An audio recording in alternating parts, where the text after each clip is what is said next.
Hi,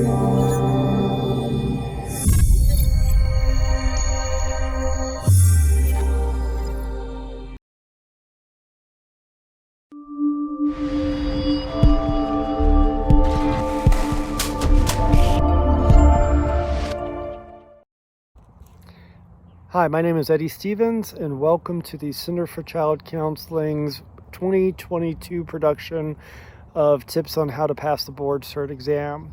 We filmed all 10 test passers that were announced by the Family Law section, all 10 who passed last year. We are going to have their tips and secrets. In addition, we are going to add on the previous year's show, which has all 4 people that passed the test that year, plus a whole bunch of BSLE folks that will give their tips and insight on how to pass this very difficult exam.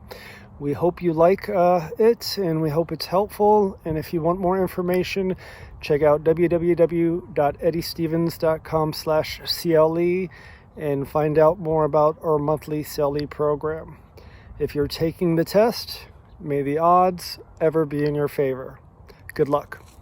Stephen Squibbs presents this month's board certification tip. All right, ladies and gentlemen, and now it is time for our November board cert tip of the month. And with us today, we have a very special guest, Russell Frank, who's out of Orlando and one of the most recent recipients of Family Law Board Cert. Russ, how are you doing today? I'm doing great. Thanks for having me. And Russell, I think you've been a Florida attorney since like 2006 and started off in criminal and then came over to private and started family. And now you're doing all family in juvie, right? That's right. I started my career in Washington, D.C., spent a couple years there, and then moved back to Florida, where I'm from, in 2006, and then started doing some criminal defense work at that time. So welcome to Family Law, and Yes. Congratulations on doing what is a pretty significant task, passing the board cert, passing peer review. It's not just a test. It's really a thorough background analysis that you have to go through. When folks take it, chances are they know going into it they're not going to pass just due to the math of it. And that's psychologically really challenging for some people. So first, what made you want to do this, and why did you make this a priority in your life?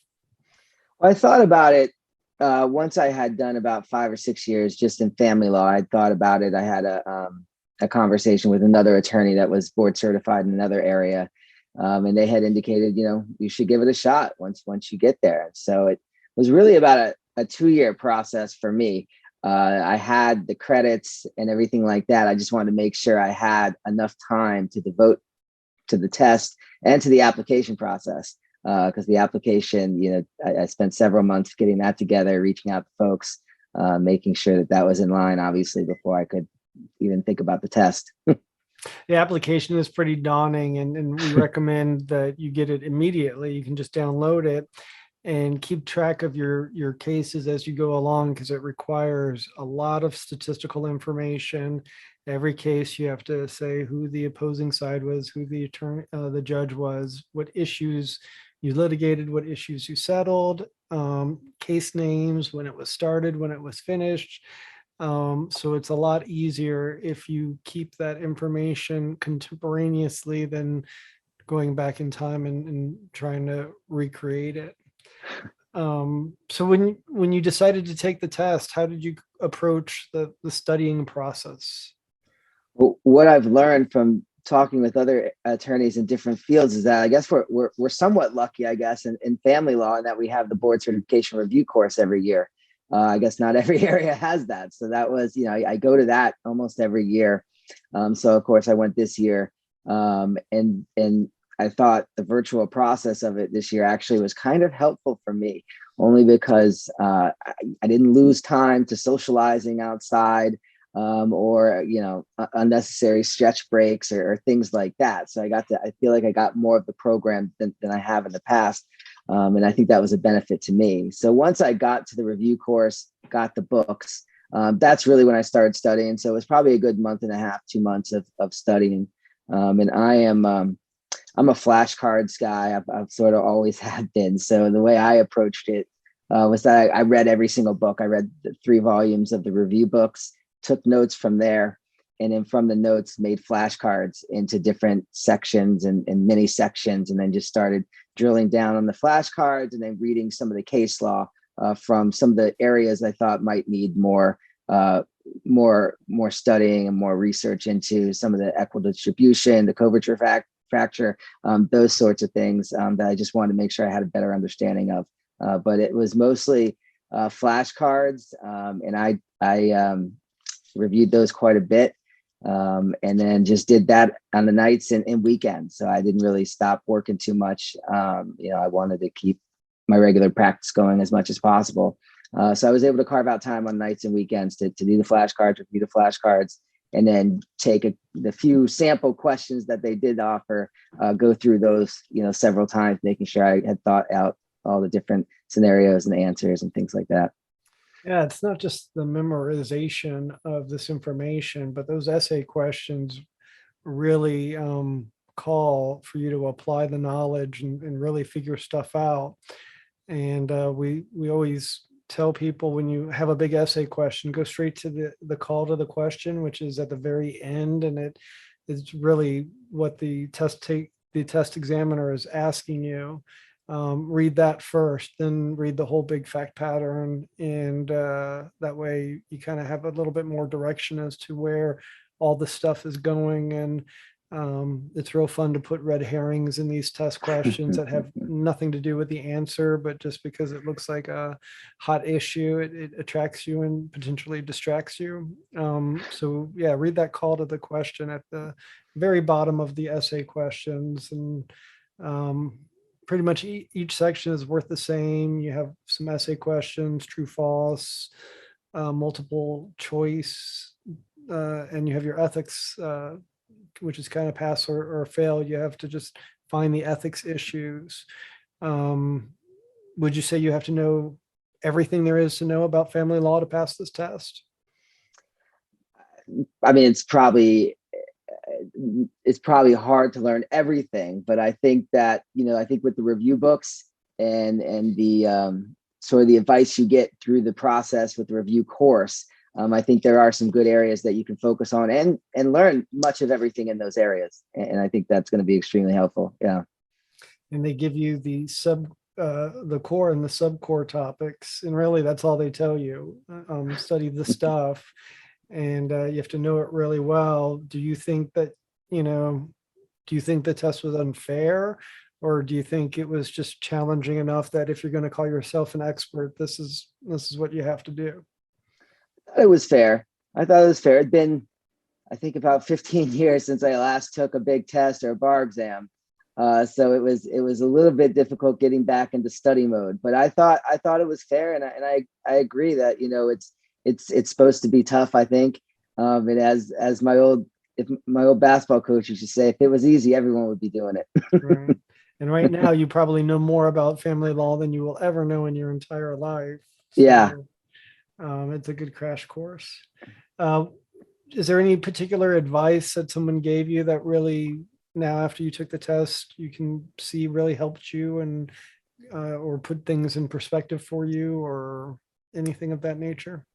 Looking back now, it's probably easier for me to say, but it's always good to not overdo it and not get burned out during the process. Like I said, I tried to maintain my practice and found time on weekends and evenings, but didn't let it completely dominate everything. Still found some time to go out and, have a little fun, which is a little more difficult with the pandemic, but, trying to take your mind off things, whether that's, just watching a movie or something like that. It's important, I think, to keep it in perspective and try and have some normalcy as well. I guess if you're going to take a test like this, the year of the pandemic is a good time to cue it up. So you don't have, I know when I took the test 15, 16 years ago, and being pulled in all different directions, including having little kids and starting a new firm. But you just jump in and you take it. And I didn't think I was going to pass my first year, and I got lucky I did. And since then, it's been a blessing. So Well, that was my mentality as well. I sort of didn't want to get too dejected before you start, because going to the review course, you hear some of the presenters will say, I passed it on my second time, or or something like that, and you're saying, wow, I mean, this person seems really intelligent. They're here teaching the class, and they're telling us they had to take it more than once. So you just got to, like I say, keep it in perspective and just keep your confidence about it. or lock yourself up in a log cabin for a couple Yeah. months. That's my favorite story. Um, cool. Any other last tips for our hungry viewers looking for ways to help them pass this test? Any other words of wisdom? I mean, I would talk with other attorneys that have taken it, and I found it actually helpful to talk with other attorneys that were board certified in other areas, not specifically about obviously the formats of the test or anything, just about their strategy, their thoughts, and I found that to be helpful. I had a couple partners that were board certified in other areas, so they were extremely gracious with their time and giving me their experiences and kind of preparing me for what was to come. So it was very helpful. But I would encourage everyone to look into it. I think it was an incredible process, only for the reason that it's re-educating yourself on all these different areas, and sometimes you don't have the time to go back and review every single area unless it pops up in a case.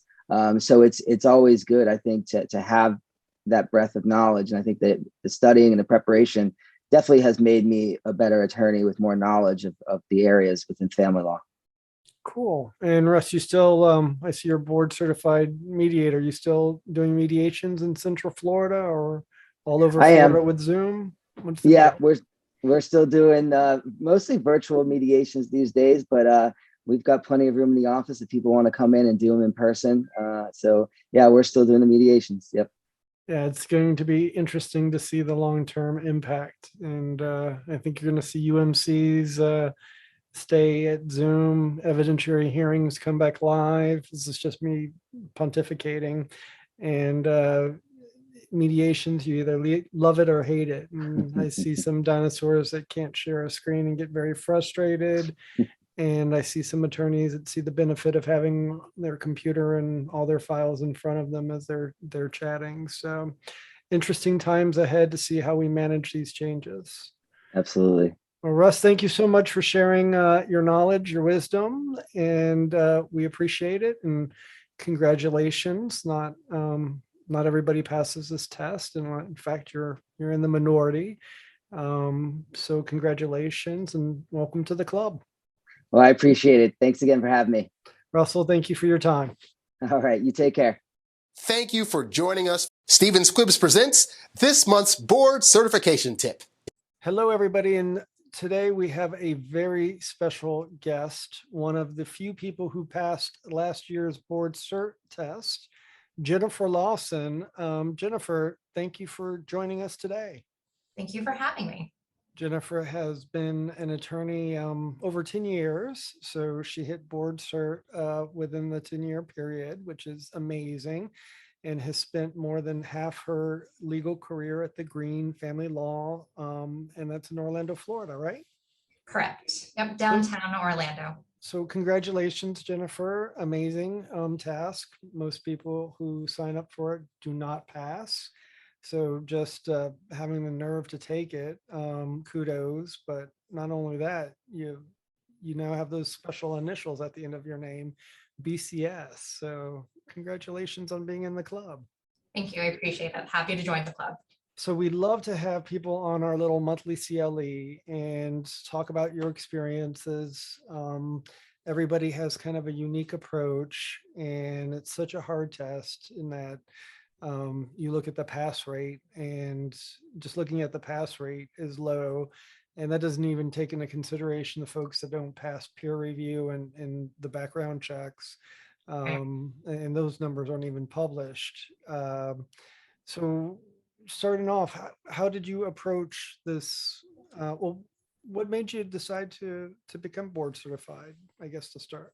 Sure. So that's a goal that I had for myself for a very long time. I actually, oddly enough, decided that I wanted to be board certified when I was in law school. So that's very ambitious. I hadn't even passed the bar exam yet, but I was always dedicated to excellency. I knew in law school I wanted to practice family law, and I knew I wanted to be at the top level of family law and hold myself to that standard. So it was a goal that I set for myself at that time, and was very cognizant about how do I meet the qualifications for it, and making sure that I have enough trial experience and it meets the requirement every step of the way. And luckily it all, with hard work, came to fruition. So everybody says this is like an impossible test. And I remember taking it and what it took to study. I took it back in 2004, a couple of years ago. How did you approach this amount of stuff you had to learn and apply? Like, Sure. how did you approach, beginning, cracking the books, I guess? So it's a very hard test. I don't think it's obviously an impossible test. I do think it's the hardest test that I've ever taken in my life, which it doesn't seem like it should be that way, right? Because it's what we've been doing every day for at least 5 years before you take the exam. But it was definitely harder than the bar exam for sure.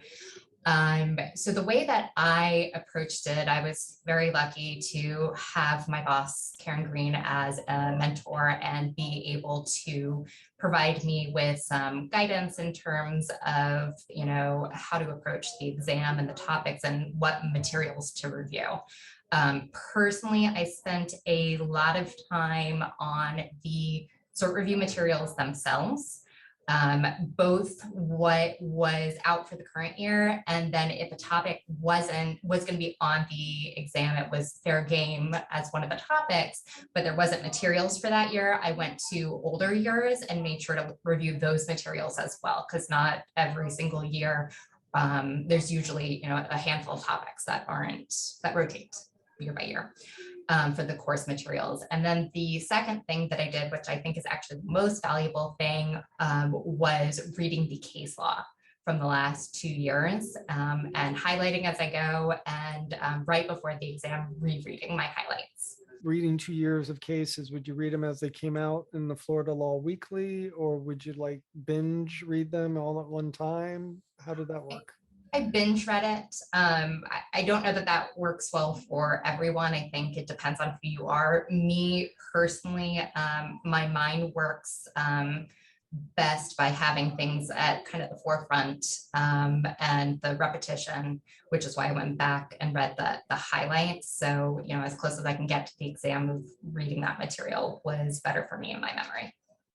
And everybody has these fancy ways to memorize different factors. Did you employ those kind of learning mechanisms? I didn't. That would have been helpful. I did have people quiz me, family members. I took advantage of them. They don't practice law. They don't practice family law. But I was like, hey, you have 5 minutes. I'm going to send you something and let's just see how many I can get on these factors list. So support system was key in helping out with that. Besides having family and friends, did you form a study group with other people taking the exam? I didn't. That might be a little scary. Right. And I don't know if anyone in the Orlando area took it as well as I did. So, it wasn't something, especially during COVID, that was advertised very much about who was taking the exam. So that would have been hard to find someone else to be a part of a study group for. And what a unique time to take the test. Do you think doing it during COVID helped or distracted you either way? It helped. Less, commitments, normal world commitments that we have pre-pandemic, of course. And I actually got to take the exam at home in a familiar environment, being monitored via video and audio to make sure that everything was above board. But I think that helped too, being in a familiar setting and being comfortable. I don't think that is going to be offered again. I think they're going back to the old come on down and everybody take the board certification test in one room, and you're sitting next to someone who's taking a different test than you, I think, and everybody's sweating bullets, and just the anxiety of everybody in that room. And then if you dare talk during lunch and about a question, and Right. you could spin out of control and just be triggered. Right. Well, you couldn't talk to yourself during the exam when it was monitored. They said that beforehand, like, don't read the questions to yourself, keep your eyes on the computer screen. So it was nerve-wracking in its own, to try and fight some natural instincts that you might have so you don't get flagged for potentially cheating. So you said you pretty much need to know it all. Now that you've taken the test and passed, do you think it is a fair representation of what it takes to the knowledge you need to know to be board certified? I do. Would you recommend this to the folks that work with you? I would, yeah. And when I've been, since passing, people have been coming to me and asking questions and whether or not they should do this. And I think it's a rewarding experience. I think it makes you a better lawyer. It's a huge benefit to your clients to learn all the, additional things that we don't do every single day, the more nuanced areas of the law. My recommendation is just make sure that you're ready for it, and to set aside that time commitment, because until you're ready, I don't think it's a good idea to invest part of the time. It's not something that you can just kind of halfway do. Well, any other tips or thoughts of people that may be considering taking this exam and maybe nervous due to the passage rate or the daunting effort that's required? Sure. So prepare, make sure that you can pre-plan your life and make sure that it works into your schedule. If you've got a bunch of trials coming up, maybe this isn't the correct time for you to do it. Make sure you figure out a way to put the time in for studying that's going to be needed to go the whole entire way. And don't overdo it though.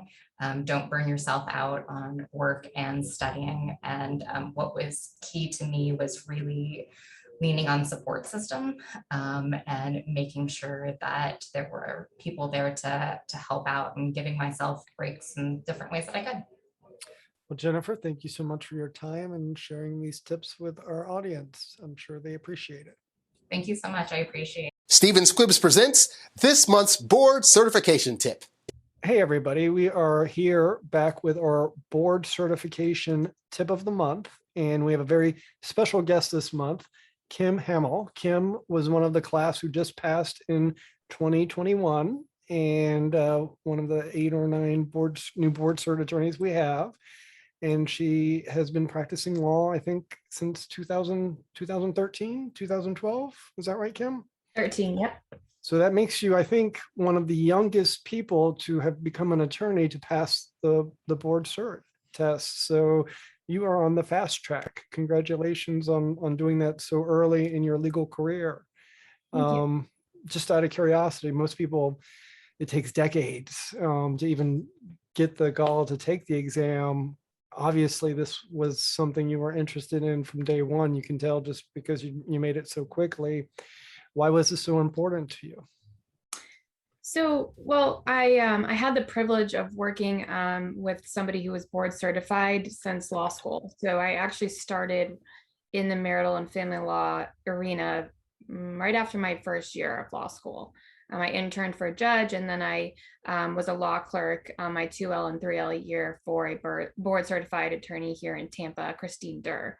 And she was actually taking the exam at that point in time. So I kind of experienced that with her. She obviously passed. And so it was, she was really sort of a mentor as far as telling me what I needed to do early on, and making sure that I had my trials and logging that information. I think that's something that people don't realize, is that when you go to fill out the application, if you haven't seen it already, or even if you're planning on taking the exam in 2 or 3 years, look at the application. It's there, it's online, because it'll give you an idea of what you have to complete, and that it's very tedious. So the fact that I had knowledge from when she was taking the exam to log my information about my trials and my evidentiary hearings. Definitely. Did you keep track of all that information contemporaneously, or did you go back and have to recreate it? I would say I tried to do it contemporaneously, but obviously I wasn't every month that I was able to go and circle back and do that. But I tried to, at least every couple of months update it, especially if I had, some busy months with evidentiary hearings and trials. And you have to show substantial completion, and you have to show 7 trials, and all of that information. You need the other attorney, you need the issues that were tried, the case name, the number, even your judge, you need to list it there. So that's a lot of information. It kind of reminded me of filling out the Florida bar application, very similar. Right. And I'm still logging it because I know at some point we'll have research. So it's important to continue to do that as well. Every 5 years now. So that's really a very unique spot for you to be in, starting your family law career, watching someone successfully pass this exam. You were just in the right place at the right time. I would agree. Yes. So was it always your intent to take this test? Yep, I think so. Once I learned about it and knew that I had, I think, the requisite background and the amount of information that was able to compile from, or experience, I guess, that I was able to compile over the first 5 years of practice. And it's really actually 6 years. So if you go right into marital and family law, you have to be, I think it's August 31st is the application deadline. So I passed the bar in September of 13. So I didn't have I was 1 month shy of the full 5 years, right at that 5-year mark of practicing. So you actually have to wait that additional year if you're one of the first, if you're taking it right out of that first 5-year period, you're actually applying in year 6. 6 year. So that's one thing that I had to learn and find out about from another attorney who was in the same situation as me a couple of years ago. So there's not too many of us. I'll just say that there's only a handful that made it within that first 6 years. But it's a cool feeling because, it kind of sets you apart from your peers because it is a tough test. And there's a lot of criticism that the test may be too tough. What do you think? Do you think it was fair representation of what it takes to call yourself an expert in this area? I do. So I think one of the toughest parts about the test is the speed. So time management for me was something I had to really work on. I knew that, so I actually took the test twice. The first time, and this is the other side of it, like life happens, you try to plan it out. I tried to plan this out. Like I know when I was going to take it, I was going to just focus and start studying here. And you just have to realize that life happens, because one thing I wasn't anticipating from the time I applied to the time I took the test was getting engaged. So then I was planning a wedding. And I said, I'm not going to take it this year. I'll just take it next year. And because it was going to be, in my mind, an impossibility. So I spoke with some people and they said, you should really take it, just walk in, wing it, and just get the experience, which is essentially exactly what I did. I tried to study for a couple of days prior. I don't know if it helped me at all, but I just walked in. I did the best I could. I had zero pressure because I knew I was winging it. And I got the experience of taking the test, which I'm so glad that I did, because you really see people say they test on nuances and how they test and the types of cases that they test. And I got that experience and also the time management experience, because I didn't finish the first time. By a lot. I think I might have completed half the short answers. So that was very valuable for me to have done that the first time around. And then I was ready from a time management standpoint. I was really ready the second time around. It was still tight, but I knew what I needed to do to make sure that I was able to get answers down in every section. And because you had that experience, I guess you had the confidence of knowing what it was going to be like in all the different sections, and Did you take both tests in quarantine, or did they have one of the test taking rooms open one of the years? Yeah, so the first time I took it, it was like right around St. Patrick's Day, it's March of 2020. So it was essentially, but It was shut down not, no, not really, not yet. It was like a week on the later, verge. was when everything shut down. So we were all in the room of the hotel here in Tampa, as the Hilton is where I took it in person, and then this past year was online on the computer. With For the monitors video. staring at you and listening to you and making Mhm. sure everything is appropriate. Mhm. How did you go about studying for this massive test? So I the best recommendation that I received early on was to review the last 2 years of the Florida Law Weeklies. So I got the book, the green books, and then you can order the printed version in advance, just the pre-bound copy, which I did receive both years. And so when I went the second year, I had already done what was the second year of the prior year. And so that was very helpful. I go to the Family Law Cert conference every year.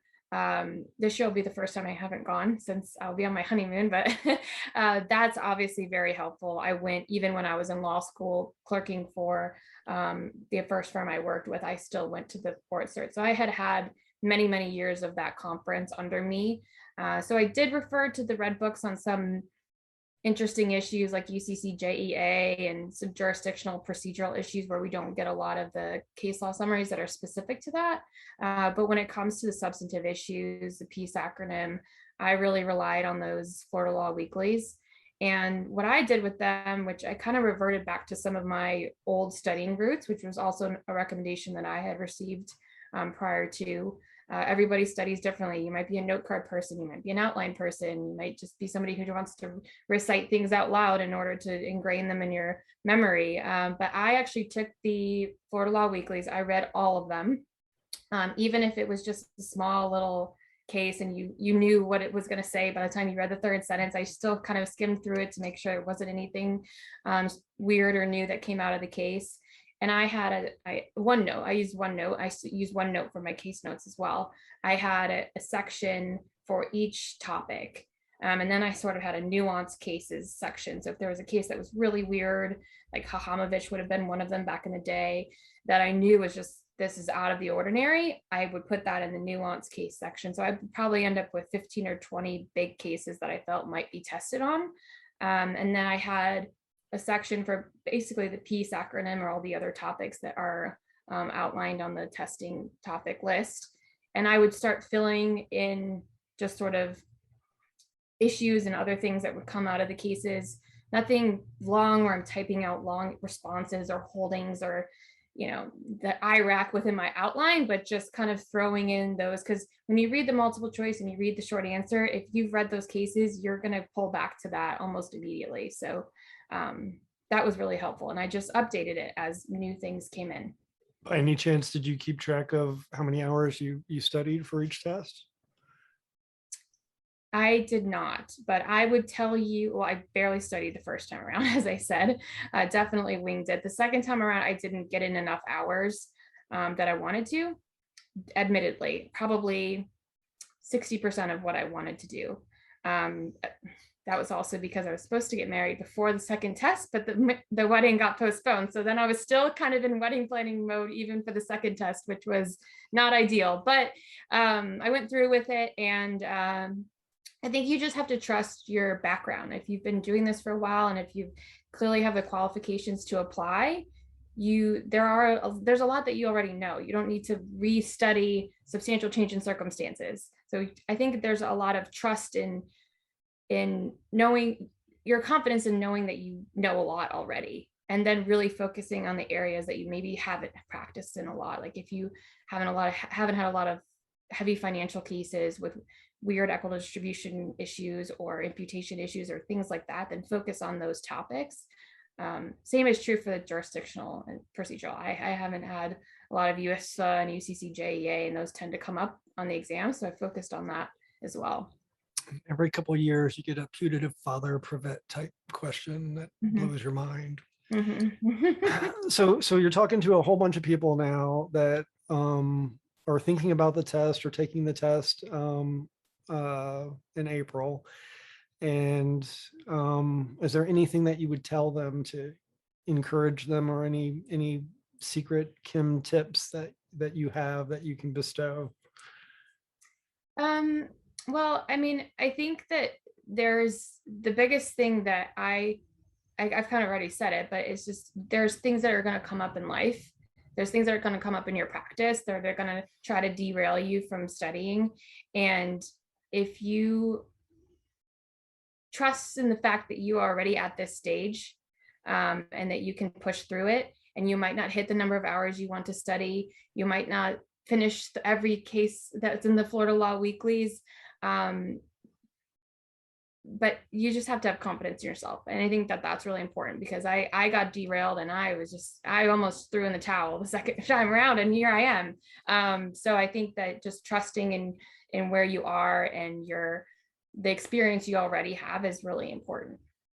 So how has it changed your practice already in just a few short months that you've had it? So, like on the shingle, so to say. So I'm very busy, which is good. You can definitely see whether it's tied to the board certification, credential, or otherwise. I have had a very big uptick in the number of cases that are referred to me.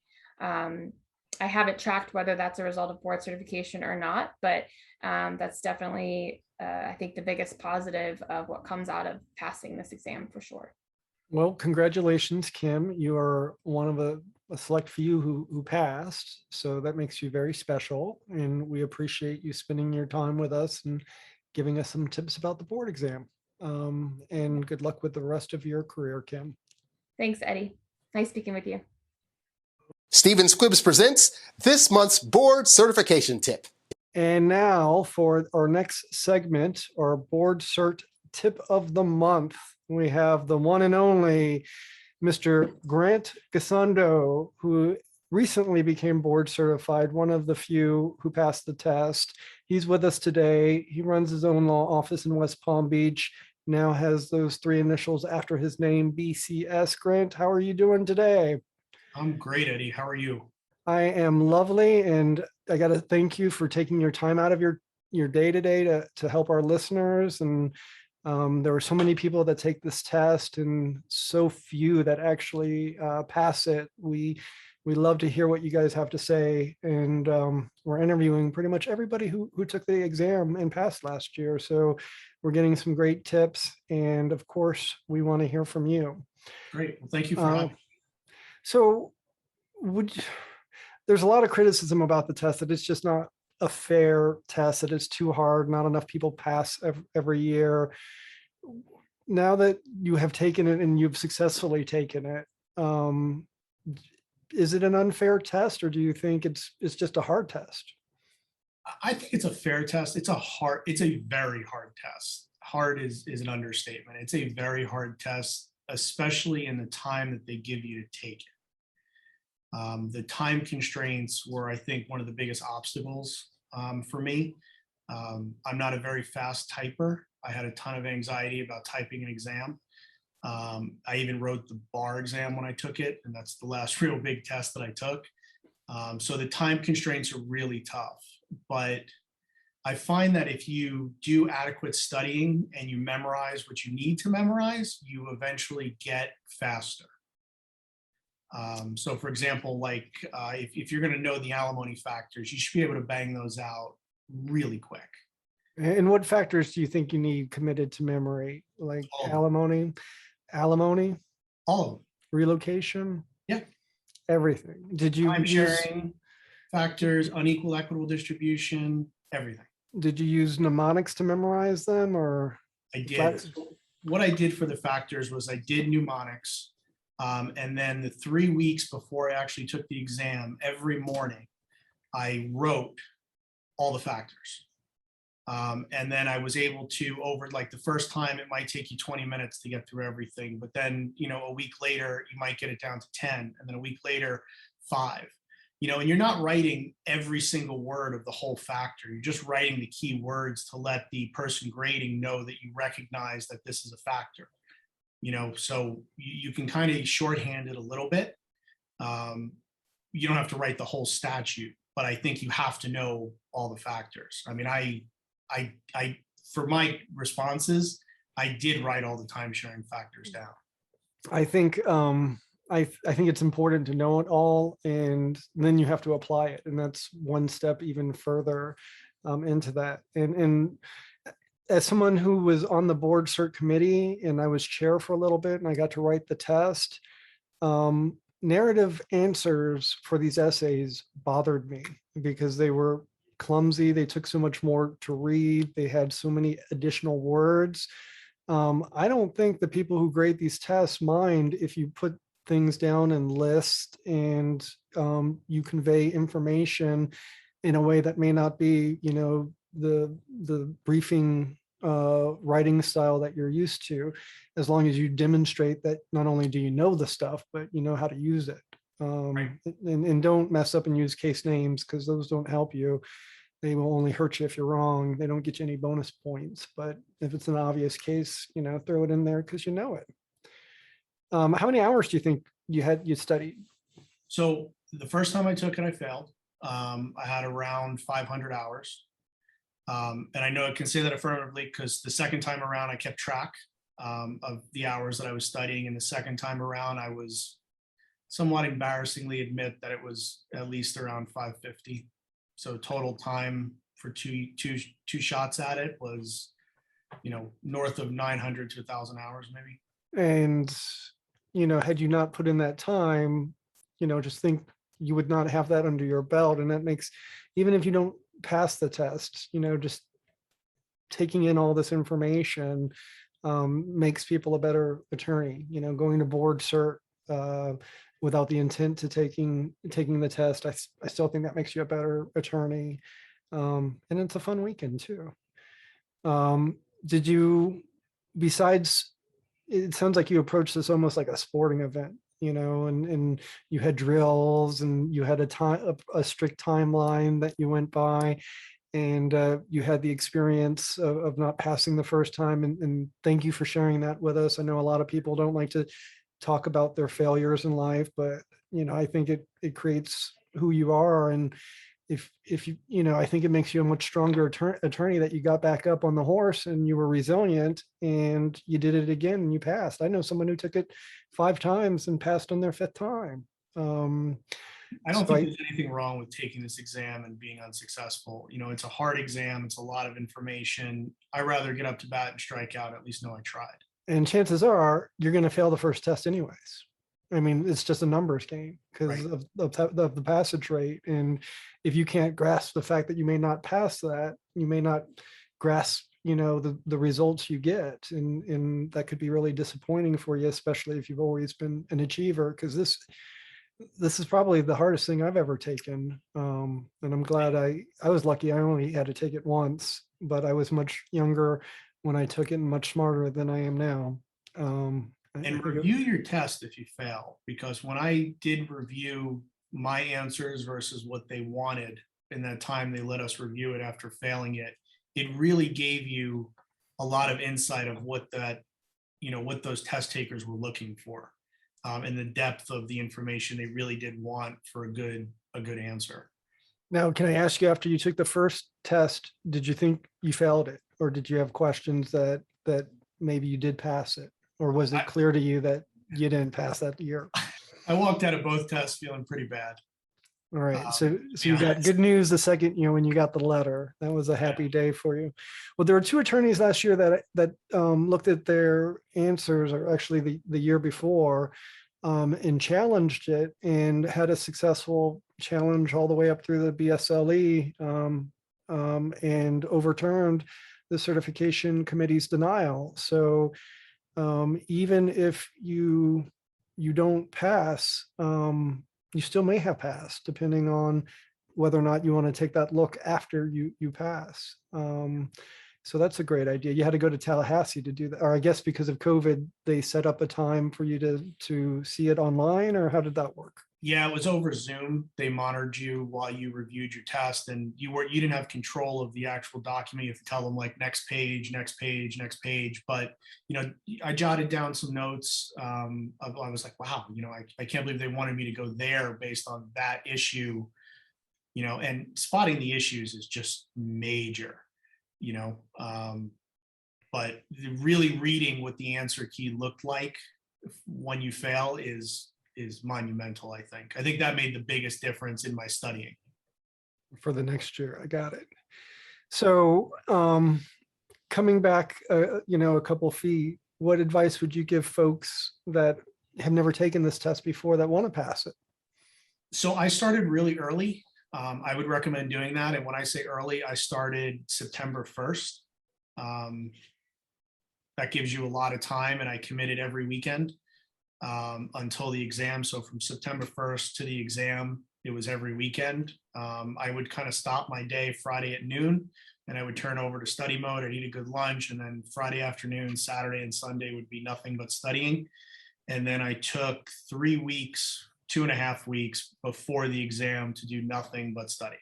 But I treated it like a job. I still came into work at my normal time, and I just studied instead of logging onto my email and working. I studied, and then I caught up on emails kind of in the evening. So starting early, I think, is huge because you have to get through a lot of information. And then when you're going through the information, certain portions of it are going to stick out. Like, wow, I really need to memorize this. Like I would say chances are you're going to get an equitable distribution question somewhere. And somewhere in there, you're going to get an unequal equitable distribution issue. So you kind of have to know those factors. The alimony statute factors, they're not huge. You could probably memorize them in a day. Just do it. It's not going to take weeks and weeks and weeks to memorize that. And then you kind of build on it, just like a house. This week I'm going to memorize this. This week I'm going to memorize this. And you slowly, ramp up. So before the exam, the last week, you're really kind of in tune with what you know. And you hear some test takers go so far as to like look at who's on the board cert committee and pull their appellate cases. Did you think that was necessary at all? I heard that. The first time around, I did read a few cases. The second time around, I did not. I don't think that the people who are drafting the exam are going to write an essay directly off of a gigantic appeal that they had, in the same year. I think it's kind of a dead giveaway. But with that being said, if a monumental case comes out that's going to be tested. Something, I mean, that's like prime. I Right. wish for that. And also, changes to the statutes. The first time I took it, I think there was a change to the military statute. You got to know that stuff. Those updates and changes is right. You might not see it in an essay, but a short answer or multiple choice, it's likely to come up. So what did you rely on for your study materials? I used primarily the red books. From the red books, I deduced them to outlines that I made my own.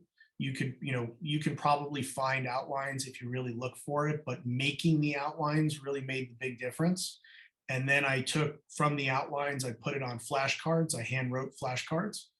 And then I would do the flashcards, as much as possible, So try to commit as much as you can to memory. were the people in your life going crazy testing you? They know more about some of these factors than some of these other attorneys walking around after they helped you pass. That's pretty neat. The other thing that I did that I think made a big difference was that I wrote openings. So if I got an ED question, I didn't have to think in my head, what is the first thing I'm going to write? Because staring at a white screen is very intimidating. So I said okay, ED, I'm going to start out with pursuant to 61075. Or if I know I'm going to get an alimony, I'm going to say, alimony is this, so I'm already in my head triggered of what I'm going to write. It's just a matter of spotting the issue and then boom, I'm writing this. That way I'm not, fiddling with, how do I want to start this paragraph? Because again, time is not on your side. So it almost has to be like mechanical. You see the issue, you're writing this. You see this issue, you're writing this. And it takes a little bit of that staring at the white screen away, which is nice. And of course, notes, outlines, whatever you do to form, an answer. And you had the opportunity to take one of the tests during the COVID lockdown and one without. I think the test is probably going to be live this year, and they're not going to do the monitoring at home, take your test. Can you just describe the two different experiences real quick? I would definitely prefer taking it live versus a COVID exam. So I did it in my conference room because I didn't want any background stuff or books or anything. And my conference room is just a white room with a black table in it. But what I didn't know that was so stressful was that I have an automatic light switch. So after 2 minutes of non-movement, the light goes off. So I had to keep doing this in the middle of the test to keep the lights on. And I was so afraid I was going to get flagged for cheating. And you have the camera that's looking at you and you're kind of like, okay, can I look straight? I've never had to take a test being virtually monitored. And it was really stressful for me. I'd rather just a proctor looking at me. Yeah, I did it old school too. I did my answers blue book. I didn't even type them out when you're there. I don't even know if they have blue books anymore. I passed in '04 a couple years ago. But they gave us the opportunity between typing and blue booking it, and I blue booked it just like in law school. Do they still have blue books in law school? I've never typed an exam in my life before the board cert exam. Everything I've done was handwritten. Only law students know what these blue books we speak of are. I've never seen them anywhere else, but I saw them at the board cert exam again. Any last words you want to leave with our viewers, Grant, if they're discouraged or don't want to take this test? What would you say to them to get them off their hineies? Just take it. Just do it.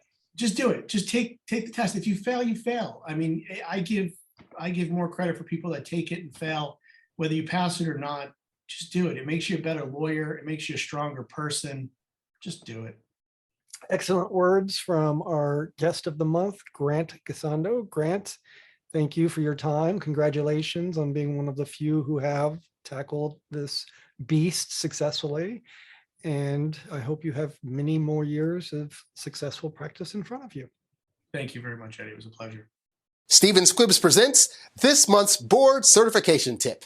All right, now we have for our next segment on our show, our monthly board certification tip of the month. And today we have a really special guest. Her name is Stephanie Libby out of Tampa, and she's one of the folks that passed board cert this past year. Stephanie, how are you doing? Good, thank you. Welcome and congratulations on those 3 new initials you have after your name, BCS. Pretty cool, huh? Yes, it is. So this is, like a milestone in most attorneys' careers. So congratulations. And you've only been an attorney for 13 or 14 years, right? So this is coming 15, yes. 15 years. So this is coming, at a very good time in your career. And first of all, what did you think of the test? Which time?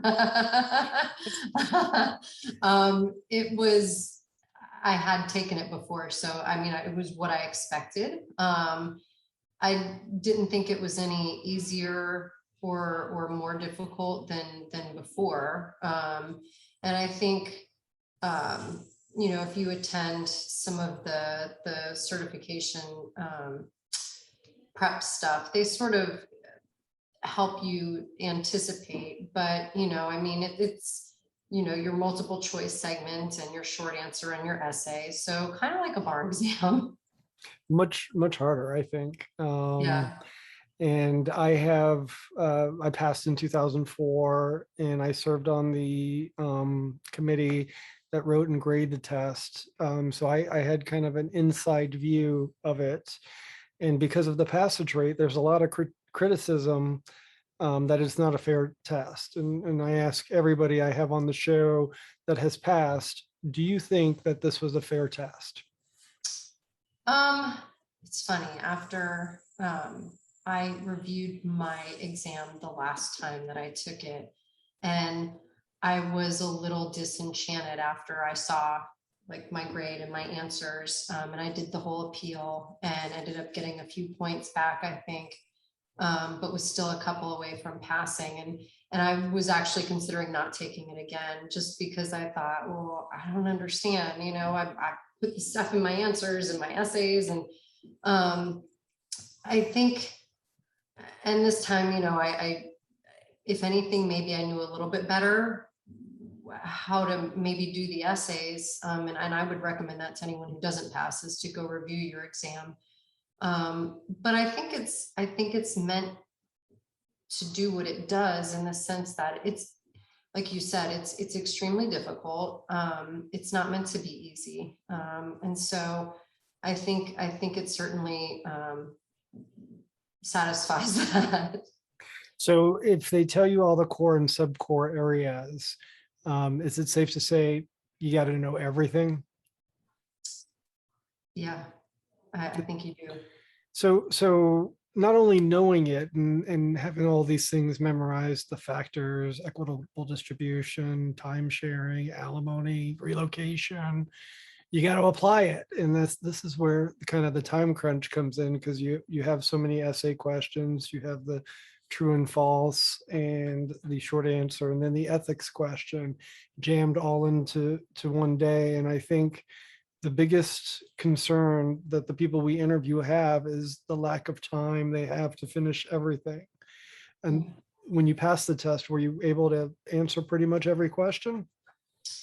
Yes, I was. I was pretty big on time management, just from the first time I took it. And I took it this year. It was all remote because of COVID. And so, but even when I took it in person, the way the software works, if you take it by computer, is you can keep a clock. And so you know how much time to allot to pretty much to each section or each answer. And if you're really good at multiple choice, maybe you can reduce your time there and add more to your essays. But yeah, it is, especially when you see a model essay answer. I mean, there's no way you're going to write all that in the time that you actually have allotted for the exam. So you really are under a time crunch, and time management is really, really important. Sometimes it's not as important to write down, like you said, every part of 61075, but apply it as well. I think a lot of people spend a lot of time writing narratives, and the people grading the test don't necessarily need to see narratives. We're fine with lists, with elements, and much more condensed presentation than a formal, briefed answer. And I think a lot of people spend a lot of time making their answer a little more fancy than it needs to be. As a test, someone who grades them, we just want to see the stuff and know how to apply it. And the only thing that frustrates us is bad handwriting when people used to do the blue books. But now I think that's pretty much eliminated, because across the board, I think people are doing it by computer now. Did you even have the option for a blue book 2 years ago when you took it live? Yes, there was. We were in a hotel, and there was a room for people who wanted to handwrite it. And then there was a room for the people who were taking it on their computers. Just out of curiosity, what was the percentage of that?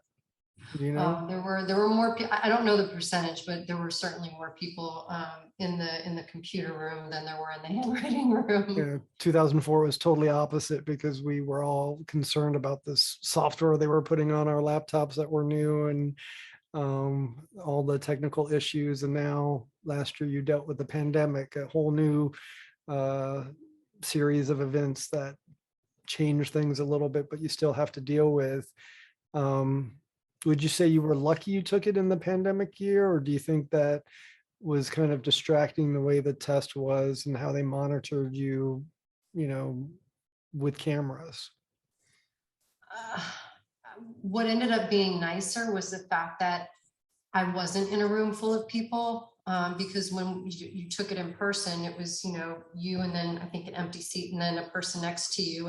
And they might have been taking a tax certification exam or another area. And so they've got books on their desk, and, there's other stuff that you're aware of. Whereas this time around, I was at home in a room by myself with no other people, no other distractions. I was a little nervous about being watched, because they have you put your camera on and Big brother. you're sitting right in front of it. But as soon as you start, you forget, you totally blank it out and you just start going. And then you're more focused on getting as much out as you can in the time that you have. So, there's some pros and some cons to both, I think. But in the end, I thought it ended up working really well the way that they had to do it. So when everything is going to be tested, the core topics, the subcore topics, how do you go about laying that out and putting it in your head and studying for it? Well, I usually start with the red books, the certification review course books each year. Those are really good about giving you every topic. And then there's sort of the section at the end where they add some additional. I think, a lot of times there's military law or Hague type stuff, some of the things that maybe we don't deal with as much, but that are included on the exam. And I know when you register for the test, they also give you a little outline of the areas that are tested. And that's pretty comprehensive in the sense that there's a lot. And so you just kind of start filling in from there and reviewing things on those issues. And I think everybody knows too, you've got your big ones that are going to come up regardless. And then you have sort of those other ones that maybe we don't deal with as regularly in our practice, but you're still responsible for it. So I usually start with the outline that comes with, signing up for the exam and the areas that you're responsible for, and then going through the red book, because the materials, are fill in most of those categories. They keep you on track and they're very, very comprehensive. Any other resources you use, like the Florida Law Weekly Green Books, or a lot of people do that? I did that too. There's a little trick. You can order the advance in January and just not get the hard copy of it. Yes, I did that. I did the 2 prior years copies and read those, from beginning to end. And then the red books, I read those as well. Once we had the cert review and we got our hands on the materials. Those were pretty much the 2 resources I think I use the most. And then just looking up the statutes too. Sometimes it isn't often that we read 6108 from beginning to end, or 61075, or, some of the other ones that we deal with all the time, but maybe we're just looking at one thing or one issue. And so I found it helpful in some cases to just look up the statute and read it. Some of the main ones, especially if they have elements and so on and so forth, because I think we just think we know them. And then when you actually have to think about it, you realize that you don't know the entire thing. And did you notice, having taken the test more than once, were there like some trends that you saw with recent case laws being addressed or anything like that? I don't know so much about trends, but definitely the big cases, the seminal cases, whether it's a district split kind of case and maybe a recent decision has come down, or if there's a big, I'd say any of the Supreme Court ones or any of the ones that, you hear being discussed maybe the last 2 years over and over, and maybe finally there's a decision on or something. I would say no, the big cases. And we have all these factors for all these different elements of family law. How did you go? Did you memorize all the factors, or did you use mnemonics? How did you approach that? I actually did flashcards for those. I just found it easy, if you're 61075, if you're dealing with, the factors for an unequal distribution, I just put them on a flashcard, and that way I had them really quick to reference. And, even the day before, the night before, if you just want to review a few things, I found that easy, because it wasn't like having to go through a whole outline or go through the whole statute. It just set out, little factors for me, but that's just what worked for me. So did you keep track of how many hours you actually studied for or anything like that? I had heard in the past because I think, attended the Cert review tips and nibbles and talked to some other people who had taken the exam. And I think a lot of people throw around like the 100 hours number. And I think that was my goal. I think I was right around it. But I think it's maybe more the quality of your studying and how you learn best. But I was in the end right around 90 to 100 hours. So that's a pretty neat accomplishment. Did you, when you got that letter in the mail, was it an email or a letter? It was an email. So how quickly did it come in before you read it? Was it sitting there for a while, or did you? No, I think I pounced. I think I pounced right away, but it came in earlier than I expected it. I think they said, they expect results by like June 1st or whatever it was, May 31st, June 1st. And I think it came in several days before that. So I wasn't expecting it. And so I definitely pounced. And that had to have been a great feeling. It was just because I think anyone that takes the test puts some time and energy into it no matter what. And so it especially having, gotten the opposite response before, it was nice to get the "you have passed." So, it's tough to fail at anything, but, chances are you're going to fail this test your first time. The numbers prove that. And you mentioned you were a little discouraged getting back on the horse. What really motivated you to do it? Well, my boss is board certified and he was really pushing me, and just didn't really, he didn't really give me the option of not taking it, in a nice way, in a very encouraging way, but he was like, you got to do it again. You have to.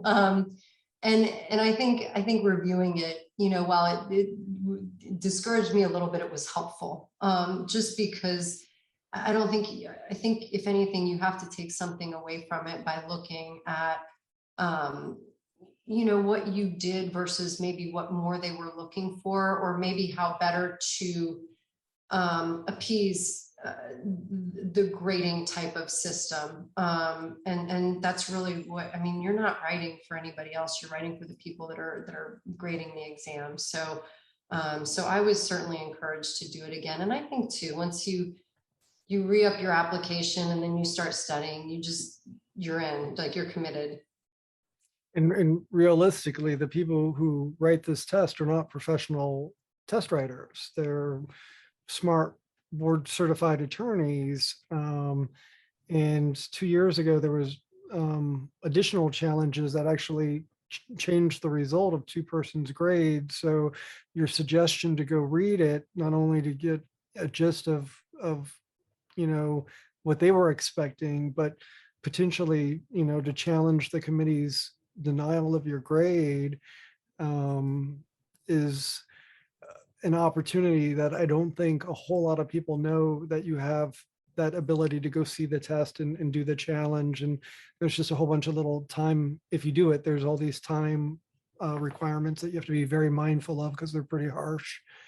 So Stephanie, anything else you want to share with our viewers of sage wisdom, and if they were thinking of taking the test or getting ready to take the test, what words of advice would you offer? Oh, I think at the very least, you don't hurt yourself by taking it. If anything, you learn no matter what. You're going to take something away from it, pass or fail. And I know plenty of attorneys that have taken it, once, twice, 3 times, 4 times, and they haven't passed, but they've never regretted taking it because they've all acknowledged that you become a better attorney just for studying for it. So I don't think there's anything to lose. You learn so much, and just going through the materials. And I think it's a little humbling too, because it makes you realize how much you don't know. After reviewing my exam the last time, I realized, like, I'm not very good at multiple choice. I get really tripped up on some of those. So I spent a little bit more time on some of the like the little things like jurisdictional stuff and where they can, do little tricks. But yeah, I think it makes you a better attorney just having gone through the process. And I would encourage anybody to do it. Yeah, I can't imagine why you wouldn't want to be a master of your craft, especially if something that's as harsh as what we do and brutal, why not strive to be better? And that's always been my attitude. I encourage everybody. That's why we have the show.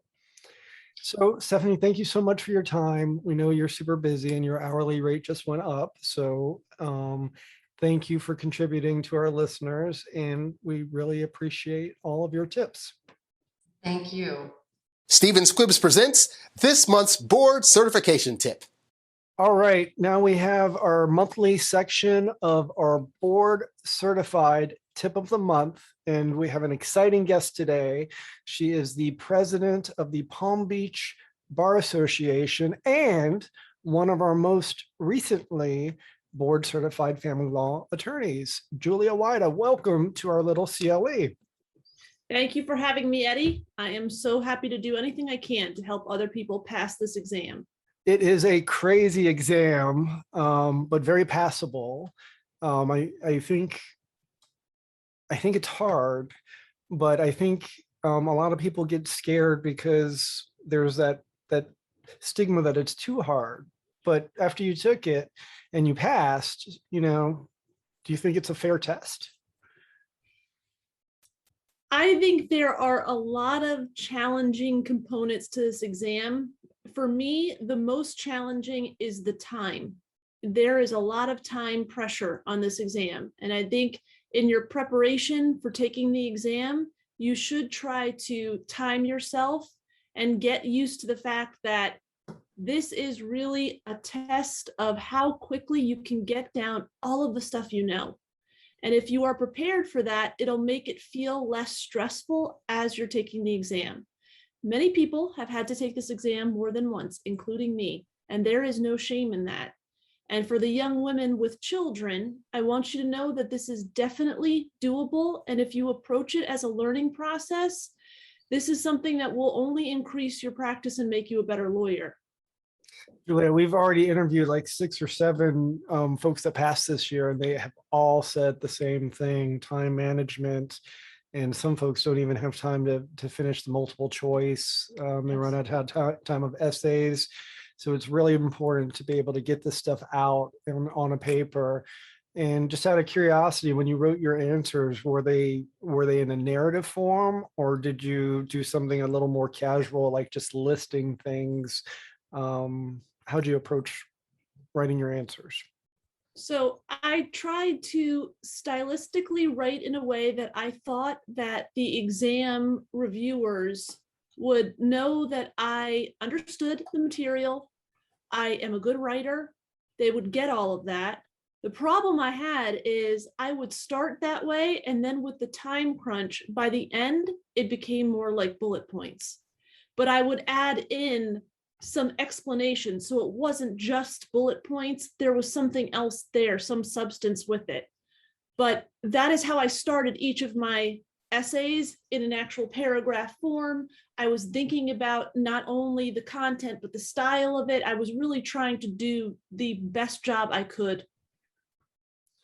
And approaching the studying of this test, and they give you the core and the subcore, and it's really everything, right? Everything that they tell you to study is going to be tested. Would you agree with that? Yes, I studied everything. So how did you approach that? Okay. So I had watched all of your case law updates and all of your interviews with the people who had taken the exam and passed. And one of the common things I heard was, go back to what you had done during law school and undergrad. And so in law school and undergrad, I tended to read things 2 to 3 times and really think them through. And I know in our professional lives, we don't have that kind of time, but I tried to incorporate that. So starting right after July 4th, I celebrated July 4th with my family. I have a 4-year-old daughter. We all celebrated together. And then I started to really focus on studying. And I started with, they'll tell you 2 years of the Florida Law Weeklies. I actually did 3 years, and I very actively read all of the cases. I was highlighting, I was writing notes in the margins, I was making note cards based on the things that I was learning. I actually have like a shoebox full of note cards while I was doing that. And what I was finding as I was reading those cases is common things were coming up. There were common issues, common patterns. So I had a notebook that I would keep beside me, and I would write down all of these things. So sometimes it was a conflict in the DCAs, sometimes it was an issue that was recurring, and I just kept this beside me. By the end of all of my studying, I had about 45 of these common issues, patterns, themes, whatever they were. And Eddie, I believe that most of these things were tested on the exam in some way, whether it was short answer, whether it was multiple choice, or somehow on the essay. A lot of this stuff was picked up on. And then I also kind of did the same thing with all of the statutes and the rules. I very actively read, I highlighted, I had note cards. I would keep in my notebook, if I noticed that there was a statute that changed or a rule that changed, I would write that down in my notebook, and I'd have this list of everything I knew that had changed in the last year. And then I would memorize all of that and just keep reading, keep reading, keep reading. I did not outline every topic. I know most people will tell you to do that. I did not do that. And then as we got to the Cert review course, I started to focus more and more on the red books. So I found the red books, there were certain things that weren't in depth enough. So this time around, I added a new material. I added this yellow book. And if there was an area that I wasn't totally sure about, I would read the entire section on it. And I think reading it and hearing it in a different way, and some of this is a little more in depth than what the red books have from the Cert review course, I think that helped. It's just digesting it to the best of your ability. However you do that for yourself, I personally think this helped me. I also used this book. I thought this had a little bit more depth than the Cert review materials. I think they're all excellent. And for me, all of them helped me to get a really good understanding. And then Maria Gonzalez and Abigail Beebe had said something about once you've finished studying a certain area, try to write down everything you've learned about that area so it's crystal clear. And I did that for all the core topics. So I might not have outlined per se, but I had these little summaries that toward the end, the last few days before the exam, those summaries and a few of my note cards, that was all I was using. And then I was kind of like speaking it out with myself and expanding on it and just like quizzing myself. So I fully got it. I agree that reading the Florida Law Weeklies, as you know, is a great component of learning and staying on top of the law. It's not the only thing I do, but it's the primary source, and just having exposure to it every week, because I read it every week, at least the family cases. You're right, those trends become very apparent. Would you read the Florida Law? Did you subscribe to the Florida Law Weeklies and read them weekly, or? Yeah, so I used 18, 19, and then I got the draft bound copy of 20. That's what I did, and I used all of them, and you can see everything is very tabbed up. And what we actually did is I was lucky enough to have 2 study partners, Cash Eaton and Grant Gisondo, and we used some of these cases. I would make copies of just the fact pattern, and then I would put in, the trial court ruled X. And then we would make our own short answers, and we get on Zoom and we time ourselves, because the time is really an issue. We time ourselves and we try to get through it, and then we talk it through a little. And I think that was really helpful. That was something I had never done in the past. So I do think that having study partners, if you really like them, know them, trust them, they all pull their own weight, then maybe that's something for you. So starting the summer before, I guess it's like 8 or 9 months of a study regimen. How many hours total do you think you put into it the year you passed? So during this exam, went online and bought something that looks like this. It's a calendar. It's 1 page per month. And I would also keep this in my study area and I would log all my hours. I was at around 400 hours of studying. I know that sounds ridiculous, but I went all in. Grant says he was at 500. So he's the furthest amount that I've gotten. And most people say it's somewhere between 1 and 400 hours. And it's to have these initials, it's significant. And I served, when I served on the board, the committee, and it's a bunch of humans that are not we're not professional test writers. We're just family lawyers that make up this exam. And serving on the committee, I probably learned more about family law just because it was such an intense experience. Mm-hmm. So if anyone is looking for a committee to serve on and you're board certified, the most rewarding and challenging committee I've ever served on is the board cert committee. But as they're humans, they sometimes don't get it right. And did you ever take a look at your previous test? Yes, and I appealed in the past. I didn't go all the way up like Jacqueline and Megan did, but I did appeal and just kind of got a response that was, you didn't pass. So did you find a benefit in reading the test answers? I did. And I could see what they were testing. And I could see that in the time allotted, I was struggling to get down everything they were covering. I mean, those model answers, they're very, very in depth. And the time that's allotted on the exam, it is very hard to accomplish that. Well, and reading those answers actually helped you the next year? Yes.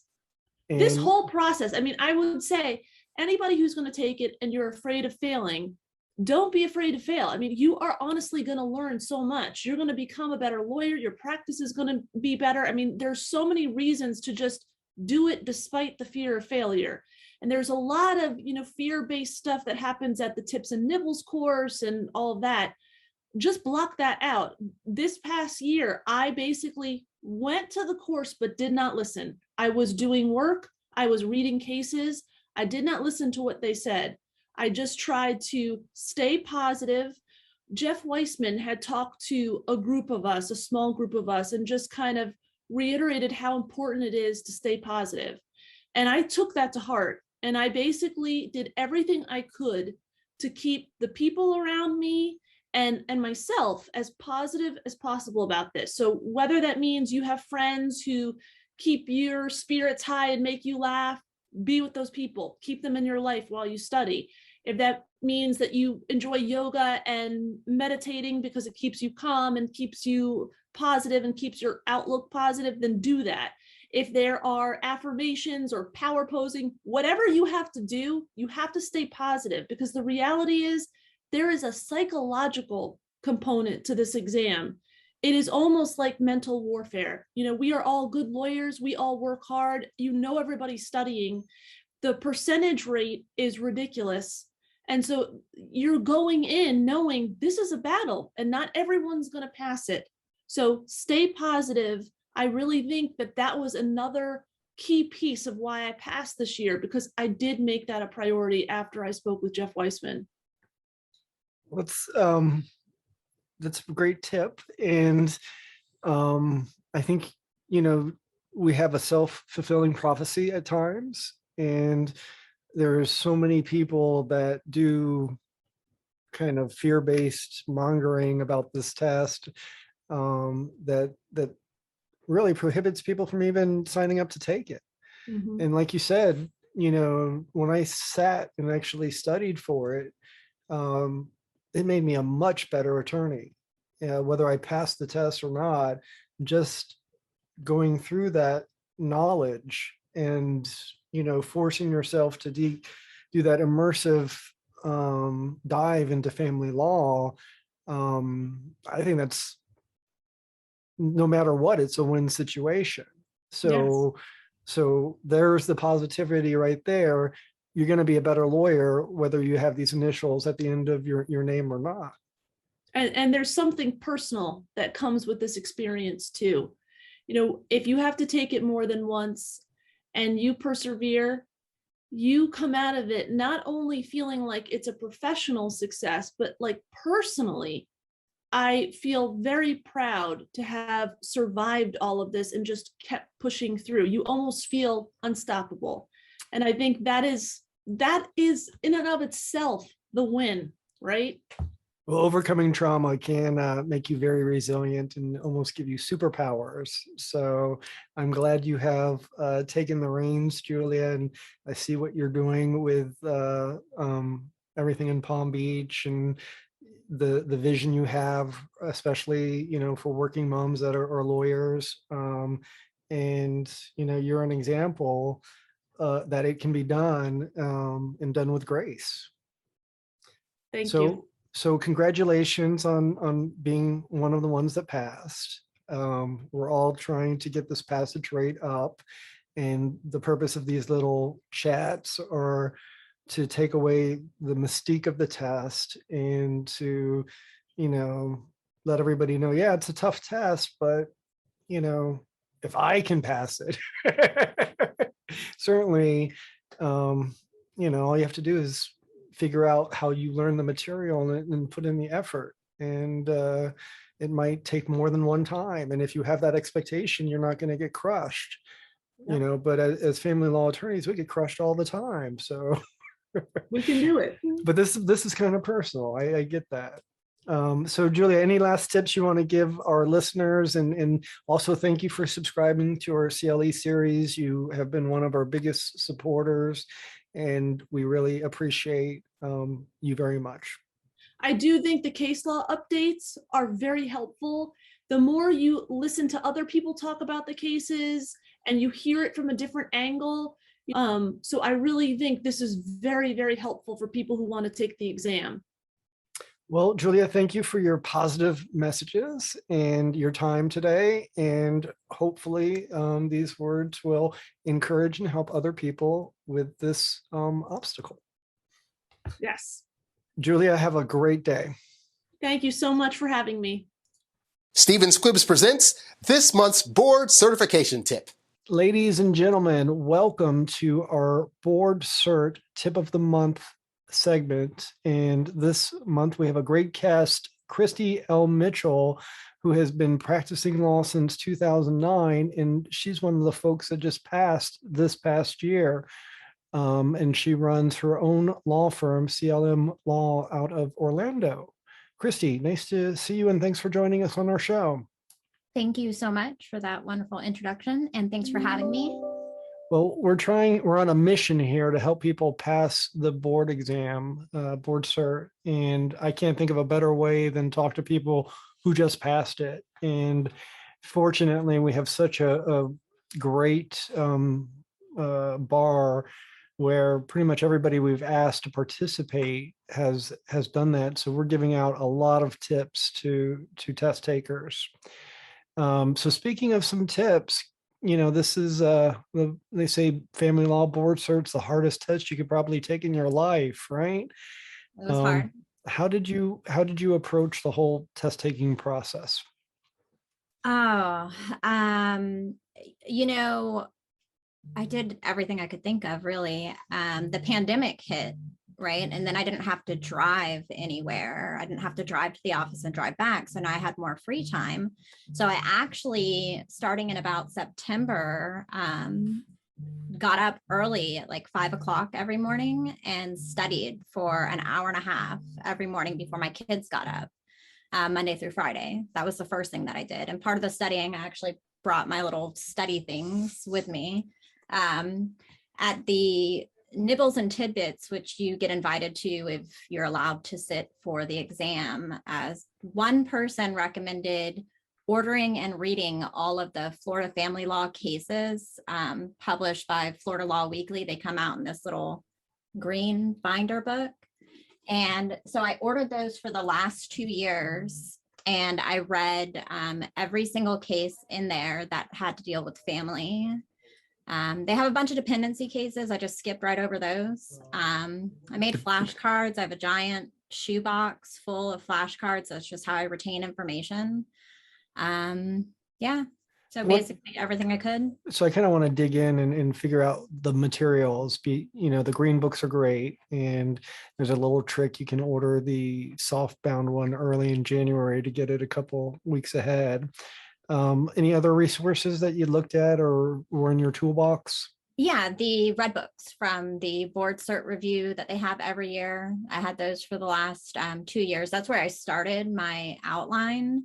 And I'll say it was probably in January or February. And I think the test was actually in March, but January or February where I realized that not all the topics on the test are actually covered in the red books, right? So I was kind of scrambling last minute when I figured that out, but luckily it wasn't too much information that wasn't covered in either of the last 2 red books. So, and the red books kind of change every year. I think I have 15 sets of them since I've been going, and some years are better than others. How did you go about learning? Did you feel like you needed to memorize statutes and all of the elements in all these statutes, like relocation, alimony, unequal ED, that kind of stuff? I did. How did you get that stuck in your head? I used mnemonics and made up just crazy. I mean, some of these factors have like 20 plus factors, you know, Right. I just had crazy mnemonics made up. I asked other people if they had any.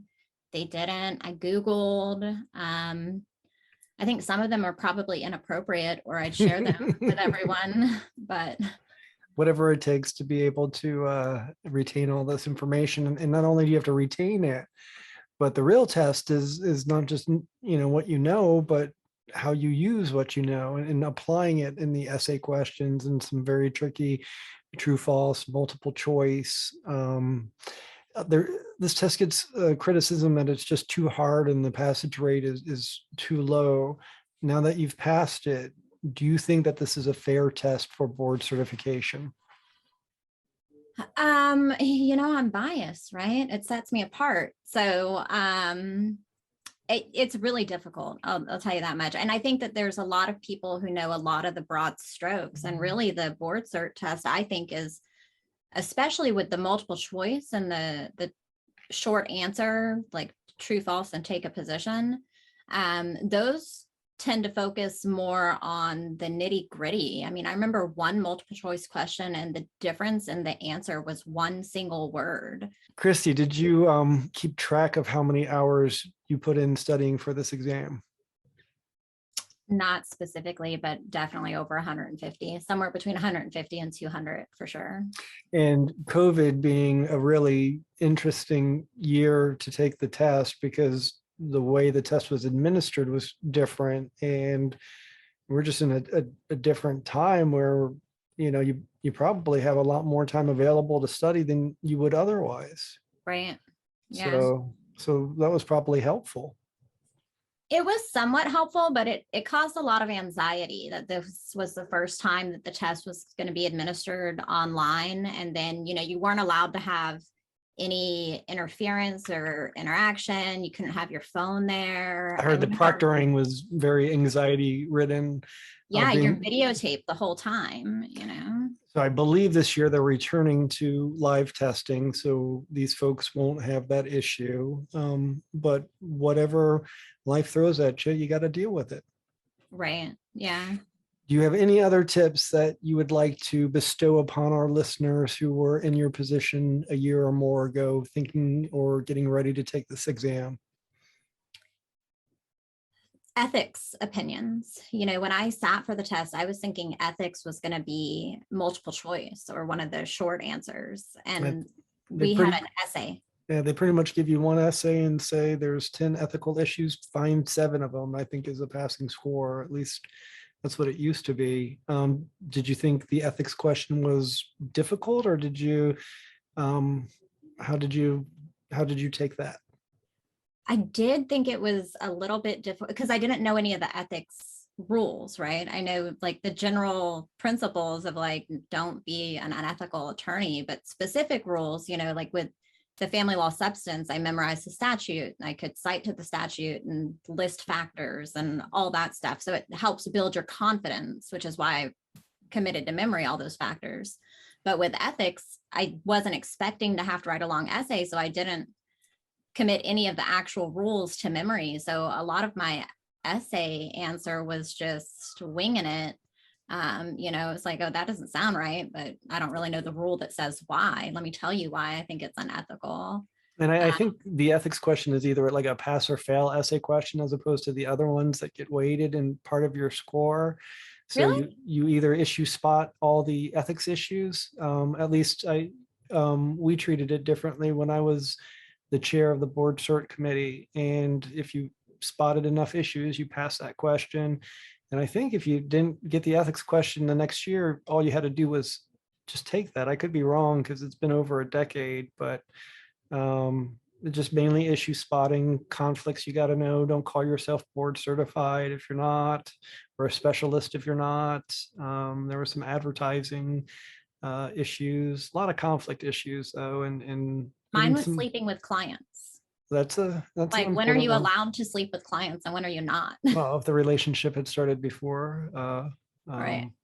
but the fact that I know that just means I've written this test way too many times. Right. Christy, any other words you'd like to impart on our viewers or seeking thirsty for this knowledge? No, just best of luck to you all. It is a very difficult exam, so best of luck. Well, Chrissy, I know your time is important and I thank you so much for sharing it with us today. And thank you for your tips. Thanks so much. Have a good one. Stephen Squibbs presents this month's board certification tip.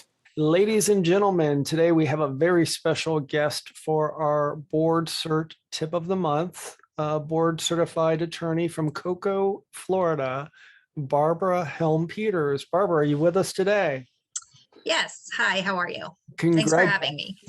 Thank you for your time and sharing your wisdom with our viewers. And congratulations, you're one of the recent graduates of the board cert process. And you just accomplished something really meaningful. So great job. Thank you.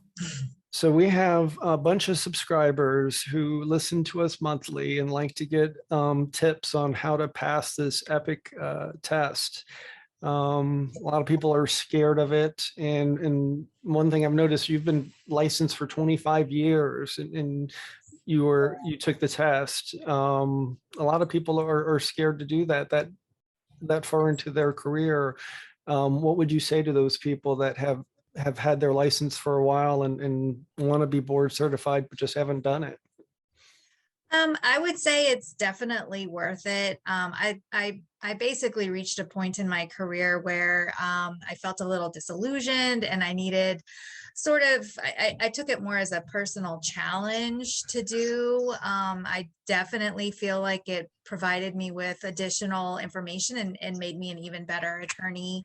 I feel a lot more I guess knowledgeable, even though with that experience of 25 years, it gives you a different perspective on family law. And the test is covered a lot of information. I see behind you some red books. Can you tell us kind of what resources you relied on in studying? I did rely on the red books. I read all of those. I went through and I got all of the case law from the previous year. I know I'm sure a lot of other people have said to do that as well, but I found that to be very helpful. And I read every single case that was published through the Florida Law Weekly compilation for the year prior. And how I did it, which I think was very helpful for me, and I don't know, I figured I'd throw this out, is I went through the head notes that they have at the beginning. And instead of just opening it up and reading it from the front to the back, I read it in groups according to the head notes. And that really made, I think it made it more clear in my head and easier to see the different trends and the different areas of law because you're just constantly reading the cases dealing with that one area. And so it was easy to really pick up on the different circuits and kind of what the trends were and reinforcing those specific, topics.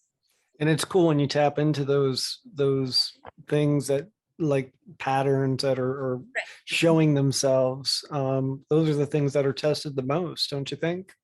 Yes. And again, like I said, reading it all, together really, I think brought that out and made it easier to identify.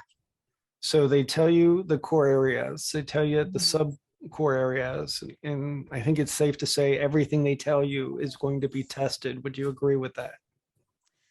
Yes. I mean, I found that there were focuses, it seemed like, on certain parts more than others, but I mean, it was a little bit of everything for sure. Did you And yeah, go ahead? it's hard because the family law is such a vast area of knowledge. And you are expected to know kind of those minute details regarding it. Even if you have a general, like I felt like I had a very vast, knowledge of family law, but this, I think it helps you get into the really specific minute details of it. Yeah, people ask me what's on the test, and when they do, I just basically say everything.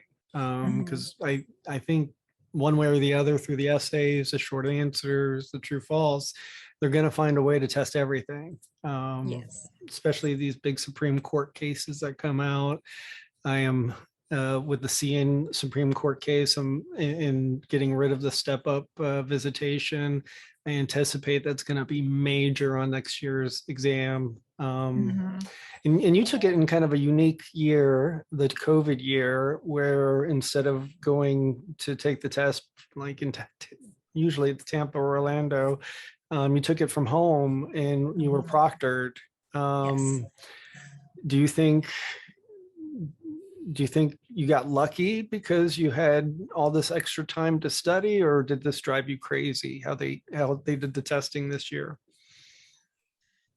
I don't know that I had any extra time to study. But I mean, I liked it. I joked after the exam that it would probably be a really funny, like America's Funniest Home Videos type video for the people that are proctoring the exam, to show that the people that are taking the exam, because it was a lot of like, and like, oh my God, during the exam. But it was a unique challenge to do it at home. I had to find a place where I felt like I could concentrate and not be distracted and all of that. But it flew by. The day flew by. And talking, we've had the pleasure of talking with almost everybody who passed the test last year. And pretty much uniform, the biggest complaint was lack of time to finish everything. How did you handle getting all of that information out of you so quickly? I tried to make sure that when I would read, especially with the essays, I think that's where you run out of a lot of the time, is just make sure that I put everything, I typed everything in as I would see the issues, and then try to go back and fill it out so that at least everything was in there. I think every section of the exam, I was either typing or mid-type or about to type when it cut off, because of the time. So you just want to make sure that you put it all on your answer sheet, or it's not the sheet, but the whatever it is, the answer. You type it in there. The thing you type on, Yeah. The thing with keys on it. Yes, you get it all in there. Yeah, So back in the day, I took the test with blue books because I didn't want, back then the technology to lock up your computer was very new, and so I did it all handwritten. I definitely recommend the typing option. I think with handwriting these days, it would just you would definitely run out of time. Did you write your essays in a narrative form, or did you just like bullet out? Issue point. I would bullet point and then go back and fill them in as much as I could in narrative form. It was kind of a combination. So family law is so factor heavy in all its Mhm. different statutes. How did you memorize every factor? And if so, how did you go about doing something so epic like that? Yeah, I mean, I pretty much went back and I read all of the statutes. I did memorize, or I tried to memorize the factors of most of the statutes that I thought had factors that would come into play, if that makes sense. I tried to think, okay, equitable distribution, time sharing, relocation, military, kind of the ones that you think, all right, these are kind of factor intensive. And then I used, like with alimony, I used the die factor, student or what's it called? The abbreviations or Right. and then I tried to make up other ones for the other factors. Yeah, so I would make up little mnemonic devices for the other factors. And study group, or did you do all this on your own? All on my own. Did you keep track of how many hours you put into studying? No, but I would imagine, like, I would say I did not keep track of my hours, but I would take weekend days and just spend all day. There were a couple weeks during January, like around the review course time. I took that whole week off, and so I started early around then, every day, and would just review. And then a week in February, I took off like the whole week to just stay home and review. And then every weekend up until the test, I pretty much reviewed all weekend. So I would say it was probably over 100 hours for sure, probably between over 150. I think that's a pretty normal response. Would you say there's so much criticism that the passage rate is so low? Would you say it's a fair test? Now I would, yes. I was a really, like, after the test, they give you the survey. And the one thing I remember about the survey is I thought it was nitpicky. I mean, that would be my one criticism, is that it seems it's pretty nitpicky when, some of the things that you're expected to know, which, as an attorney that's practiced for so long, I would know, okay, that's, in this rule, and I would just pick out the rule and make sure it's 10 days versus 20 days to respond, or, whatever the question was for the specific time period. So there were a few things that I thought were a little nitpicky, but then I thought about it on reflection. And I mean, you want to make sure that people know, people who are board certified have that knowledge, and our the Florida Bar is putting their stamp of approval on it, and so you want to make sure that they are qualified for that. So I get it, but it is pretty, the level of detail that you need to know is pretty minute.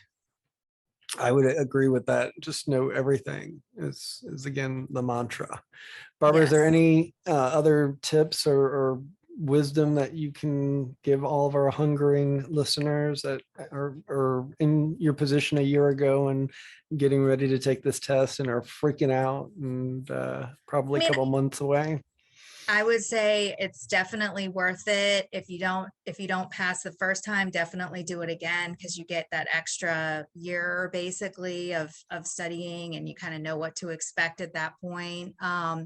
And it makes you a better lawyer. It really does. Even if you don't pass, it makes you a better lawyer. How could it not? Because you're deep diving into all of this information. And and I did board cert way back in 2004 when I was a baby lawyer, and I figured if this is what we're going to do, why would you not want to be the best at what you do? So I think it's a great sign of that. And like you said, even if you don't test and pass, it's going to make you a better lawyer because you're going to know the material so much better. Yeah. Well, Yeah. And I mean, even practicing, 25 years, I mean, I've I know a lot, I've had a lot of experience, and I still think that this was definitely a good experience for me. It was kind of a personal growth type reason for taking it, but it's still, you're always learning, always getting better. Well, congratulations on not only taking it, but being one of the ones that passed it this year. We're very proud of you, and we look forward to seeing what you do with it. Congratulations, you. Barbara, and thank you for your Thank you. time. Good luck, everyone. Stephen Squibbs presents this month's board certification tip. Hello, everybody, and welcome to another segment of our board certification tips. And today we have a great guest, Cash Eden, who is from West Palm Beach with the Sasser Sistero Roy law firm. And he is one of the 10 folks that passed the board certification exam. Cash, how are you today? I'm doing good, Eddie. How you doing? Congratulations on such an incredible achievement. And we have a lot of people that want to pick your brain by me asking you questions about how you could accomplish such a meaningful task. So this test, they give you core groups, they give you sub-core groups. Yeah. Where did you go from there? Let's see. So I think that in talking about the groups of or topics to study, so the way I really approached the test was to divide it out exactly that way, to really take those general concepts that we hear in like the PEACE acronym, parenting, equitable distribution, alimony, take those large topics and then really start breaking it down into more and more detailed and specific information. Because when you take the test, I really think that that's one way that you set yourself apart, especially on the essays, is to really get into those sub issues for those major topics and show that you know how to apply those sub issues in your essay writing. So that's how I kind of organized it in my mind. So let's start with the memorization, because there's a whole lot of stuff that you have to memorize. There's statutes, there's factors, there's important cases. What resources did you use to load all of this data into your head? Sure. So in the beginning of my studying, the materials I used, or I would say relied on heavily, is 2 years of the red books or of the Cert review materials, and 2 years of Florida Law Weeklies, but really, I mean, the case law. The green books. The green books, because people who do Florida Law Weekly will make a green book with all the family law cases, but if you don't have access to that, even if you just pulled it from Westlaw or Fast Case or something like that, just basically 2 years of case law so that you know kind of what are the trending topics in family law, which really helps with understanding the sub issues, whether that's jurisdictional disputes or splits between the Court of Appeals, whatever it might be. Really kind of get an idea of where the test preparers, what they might be testing you on, because they're kind of hot button or more common issues. So that's where I started as far as what materials I relied on heavily. Since you mentioned test takers, there's a lot of advice out there that maybe you should look at who the test makers are and even research cases they're involved in. Did you go that far? I did, but I would caution anyone, it's really not an end all be all. To the extent that you may have a little extra time, I just kind of looked generally, especially if I knew the person who is on the test preparing committee. I know that they have an active appellate practice or something like that. Then I really did try and clue or key in on maybe what decisions they might have been involved in the past couple of years. But that was more just to kind of round out my studying, because if you do all the other stuff of taking the materials and starting to work it down and really start to understand and apply it, you should be fine nonetheless. So yeah. The answer is yes. Did you like manipulate the data? Like some people, if they write out an outline or these anachronisms to remember all the factors, how did you get all the stuff in your head? Sure. So this is the best, or this is what I would call my major piece of advice for those taking the exam. In order to memorize the factors, because family law is so factors heavy, I was big on the term escapes me, but when you take like scuba, when you use the factors, you try and work them into words. Onomatopoeia or something. Yeah, the mnemonics, that's the word I'm looking for. So I was very big in mnemonics. Kerrigan is, I think, the master of mnemonics, and I Yeah. think she has a mnemonic for everything. I did have a mnemonic for everything granted, that wasn't the beginning of the studying, that was towards the end in the couple of weeks leading up to the test, to start taking everything that I learned and putting it into digestible, organizable kind of bites. But one of the popular ones with alimony is die factors. And, that really spells out, it's not in the order that it's listed in the statute, but it spells out the kind of key phrases for each of everything. So I was making my own up, trying to keep a general theme, like some were very computer based. Like one was dice, mic, cod, PDF. I forget which one that was, but it was taking that information and trying to put it in my brain that way is really beneficial. And plus that way, when you're taking the exam, you can kind of write that down very quick in your notes and always kind of refer back to it throughout the exam. So it's a good way to organize it. And trying to work down the elements into organizable words. So like, don't say the duration, don't try and memorize it as like the duration of the marriage, try and just memorize it as duration, to really simplify it like that, especially with relocation factors, because some of those factors are very long. So you've got to just try and take the key words or the key bites so that you can apply it in the exam. So memorization is not all you need to pass this test. Mm-mm. You have to show proficiency. You have to apply the law to the facts. And how did you take it from memorization to mastery? So this is how, and it's kind of a funny, it involves a bit of a funny story, because the way I looked at it, since I was a 2-time test taker, I wanted to, I spent a lot of my time the first time studying memorizing. And so I was like, how can I do things a little bit different to really try and get me over the edge the second time that I took it? And so one of the ways in which I did it, because I'm a big believer, not only studying, but studying creatively and effectively. So one of my creative ways of studying was actually teaching the materials. And the way I did that is a quick anecdote. My fiance and I, we were very big hockey fans. And so we would still go to the games. That's my thing. I'm not going to miss the games leading up to, I'll miss a lot of stuff, but I'm not going to miss the games in my studying. And so since we have an hour car ride down to Sunrise, Florida, and an hour car ride back home, I was teaching her material. And God bless her, because who would want to learn family law on an hour car ride down and back? But she worked through it with me, and I would teach her the stuff. I teach her, what alimony, if I'm talking about alimony that day, I teach her about needing ability to pay and how that can be affected by these variables, how to get to net income.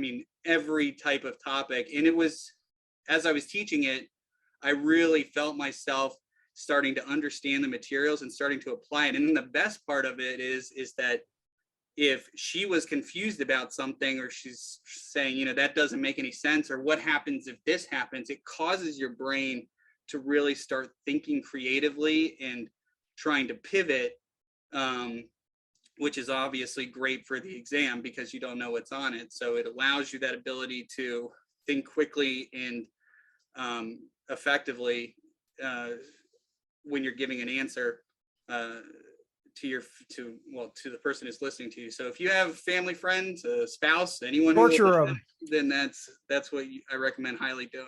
It sounds like you probably made your marriage stronger by teaching all this stuff. There is some truth in that, I'm sure. My first wife was a forensic accountant. I have stories about that. I kid. Study groups or solo? I think that's a very personal choice. I did do some group studying, but not in large groups. I had some friends who were colleagues, who were taking the exam. And so they would call me up routinely and ask advice or questions or things like that. Sometimes I would, and I'd reach out to them. And so I'm a big fan of reaching out to people and having people pick your brain so that that you're thinking, and again, kind of teaching the materials. I think some people might get nervous in their studying of, about asking other people because they're worried that they might be letting someone know that they don't know the material as well as they had hoped or something like that. But I'm a big believer in reaching out. You don't want to get stuck in your ways when you don't know the right answer. But so it's a personal thing. If you work well in groups, then by all means. But I did a vast majority of my studying solo, no doubt. And how many hours would you say you put in? Could you even quantify that? Yeah, I think I can. I mean, I was a lot more diligent about keeping track of the amount of hours the first time I was studying for the exam. I really do feel that I probably hit at least 150 hours. I started around Thanksgiving break and a little after that, and then did a lot of studying in December and January, but a lot in December. So, I mean, I probably hit 150. I think I hit less hours the second time. Just everything was kind of crazy with COVID and that kind of stuff. And so I probably didn't do as many hours, but I do think that I studied more effectively and more creatively. And granted, some of it does stick when you study for the first time. So, the first time you're studying for it, it's a blank slate, but the second time it's not a blank slate. You're going to retain some of it at least. And the reality is, because of the pass rate, chances are you're not going to pass the first time. Right. Did you take a look at your answers or look at the test after your first test? Oh yeah, and took a lot of notes. I highly recommend that. I know of people who have failed and got frustrated or was like, well, I'm not doing that again. So they didn't, but you'd be surprised at how I think it's a good thing to know in general, because especially if you're pretty hell bent on taking it the second time, which I was. So you definitely need to do that if you're going to take it a second time, but you should do it just in general, because you should know how close you were, how far you were, because, it might surprise you. Yeah, it makes it real. Like when I took the test, I had no thought I was going to actually pass it, and I just got lucky. I did, but I was all prepared to take it a second time and was going to use that first experience as just an opportunity to learn what the test was like and to be familiar with it and not be scared of it. And you come from a firm that believes in board certification. Right. Yeah, there are 4 board certified attorneys at the firm. So, I mean, I knew if I didn't pass the first time, I would take it the second time. That's why I took really diligent notes and was all about that, because I knew. Now that you've passed, are you interested in serving on the board cert committee and writing the test? Definitely interested in it. I mean, I haven't, talked to anyone really about it, but I mean, I think it's a good way to give back, in order to make sure that, good active, good attorneys are doing the test, or making the tests and things like that. So yeah, I'm definitely interested in it. But I know it's a lot of work. I think it's the most work I've put on any committee in the Florida bar. And it's one of those big bar committees, not a section committee. Yeah, that's what I've heard. Any other tips that our listeners may benefit from your experience? Time management in 2 ways, both in studying. If because it's kind of funny, because I understand that my circumstances are different than a lot of other test takers.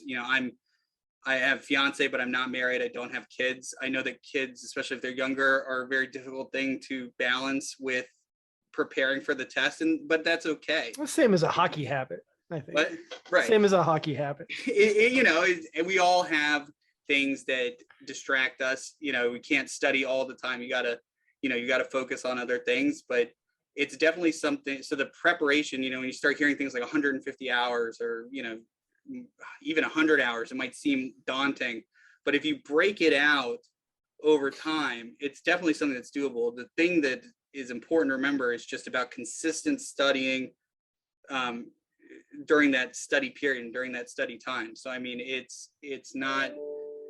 it does become daunting if you cram for it a couple weeks before, but if you space it out over time, anything can pretty much be managed.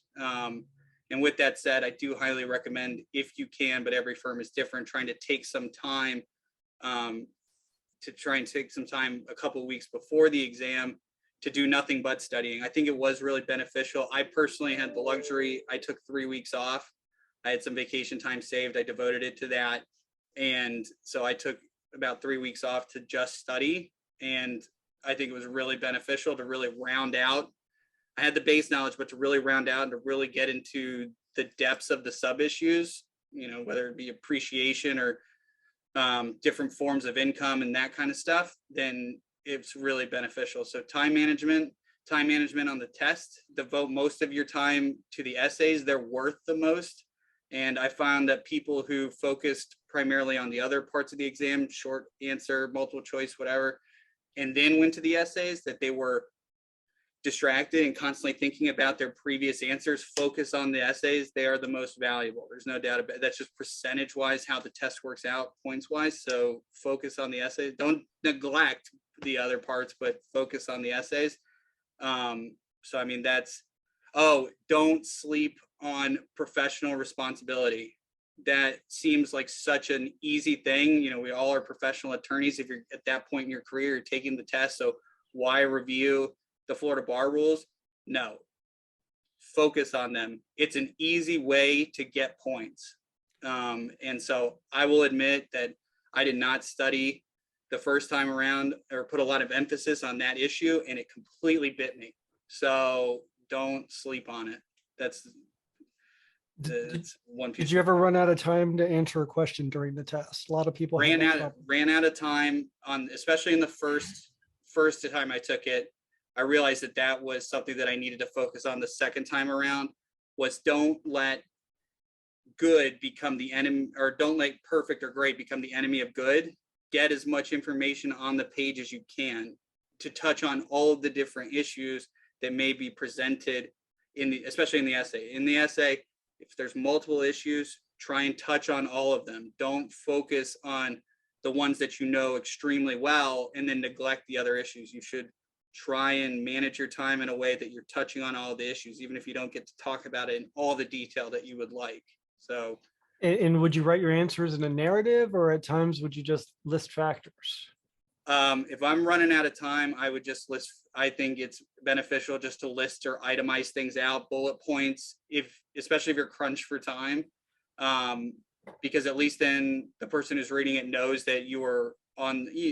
It's a person who's grading the exam and the essays especially. So you're trying basically to convince them that you know what you're talking about at a really high level. And the good way to do that is to show at least where you're going with your answer, and that you know what factors there are, or what elements or whatever it is, that you know what it is, and that's where you would go if you had this fact pattern in real life. I think it's beneficial to do it that way. So one last question for you, Mr. Eden. This is an important one. Who is the best goalie in Florida Panther history? Definitely would go with Roberto Luongo on that one. He is one of the greats. There's no doubt about it. Even though he didn't win a Stanley Cup, he's one of the greats. Over the Bees. I was a huge John Van Beesbrook fan when I was growing up as a kid. So I thought you were going to go for John there. But yeah, I'm a big Beezer fan back in the day, no doubt. Yeah, they started right when I was in college, and they would sell these $8 tickets the day of the game, and that's how we learned hockey in Florida. Well, Cash, thank you so much for spending time with us. We were lucky, and everybody who passed the test has shared their wisdom with us, and I really appreciate it, and you taking important time out of your schedule to help our viewers accomplish this goal. I'm open, but Eddie, I appreciate you having me. I'm happy to pass on this information. Anyone who's listening, I'm easy to find on Florida Bar, obviously. Always feel free to reach out. So thanks again. Ladies and gentlemen, Cash Eden.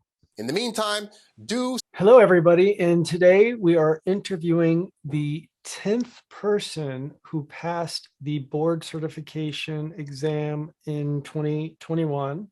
We've had an incredible response. Everybody we've asked has agreed graciously to participate. And today we're lucky to have Catherine Katie Johnson, who hails from Jacksonville, Florida. She is with the Zisser Law Firm, and the founding member, Elliot Zisser, is instrumental in board certification. I think he might be responsible for the first test we had. Katie, welcome to our little CLE show, and thank you so much for joining us today. Well, thank you for having me. So my first question is, why the heck did you leave South Florida for Jacksonville? That's a really great question. I went to Florida State University for undergraduate. And when I made the decision that I wanted to go to law school, I decided that it probably wouldn't be productive for my studies for me to remain in Tallahassee. And I wasn't really quite ready to move back home and be too close to my family, which is a joke. I wish I was. So somehow I landed in Jacksonville, and I have called it home ever since. I left, I grew up in Miami, left for law school, ended up in West Palm. So I guess similar kind of path. And you graduated in 2012, right? That's And right. became a lawyer. And now in 2021, you are a board certified marital family attorney, which puts you in the top 3% of all family attorneys. So congratulations. It's obvious you approach this with zeal of getting it done. And when you hit that level at your age, it's just an amazing accomplishment. So congratulations on this incredible achievement. And I hope the rewards are already being showered down on you, because once you're board certified, there's all kinds of rewards that happen to you, especially your reputation. So we wanted to ask you about the test, because the viewers here, most of them are interested or are taking the test this year. And there's a lot of criticism that it's a hard test. I used to write it. I used to be on the board cert committee. I think it is a very challenging test, but I think it's typically fair. First off, did you think it was a fair experience and tested everything you needed to know to hold yourself as an expert in this field? I do think it was a fair test. This is actually my second time taking the test, which meant that I was unsuccessful the first time I took the test. So I think if you would have asked me what I thought about the first test, I might not have said that I thought it was that fair. But in actuality, I probably wasn't as prepared as I needed to be. So after putting in the time and certainly having the benefit of going through the process for a second time and somewhat anticipating what to expect and having the study hours behind me from the first time around, I was obviously in a much better position and felt much more prepared. And since I passed, I can say that I thought it was a fair exam. And thank you for sharing your journey with us. I think if you take this test, you have to assume you're not going to pass it the first time, just because it's a numbers game. And if you look at the passage rate, most people don't, whether it's the first, second, or third time, don't pass it. Right. So they give you core and subcore areas, and they say that's what you need to learn. What did you do from there? So I had the benefit of having a lot of great mentors throughout the process, which is, you haven't asked me yet what I would recommend, but I'm sure you will. And that would be one thing that I would certainly recommend, is anyone interested in going through the process to reach out and try to buddy up with someone who has gone through the experience, and even better if it is in the recent years, because I'm sure the test may have evolved, or procedures and preparations might have come, people might have different approaches and strategies than they did back then. So I received a lot of advice, and something that was recommended to me that I thought was very helpful with my preparations was, in addition to reading, of course, all of the Florida statutes and knowing the factors and being able to spell them inside and out, which I think is kind of common sense, I was told to read all of the Florida law weeklies throughout the last 2 years. And that's something that I did that I felt was really helpful, and especially as it relates to the short answer questions. So you got the green books, or the advanced, there's a way to get them in January, the paperback, if you're really trying. Exactly. Yeah, I think that shows you patterns, and there are definite patterns in the law. I read every family law appellate case that comes out, and I do that not, to create content. I do that so I can learn the law, and just watching these cases come out again and again, and you see the obvious patterns. I think it it gives you some inside knowledge of the obvious things that are going to show up on the exam. So pay attention to those patterns. The first time you take it, can you like share the differences between the first time and what made you successful the second time?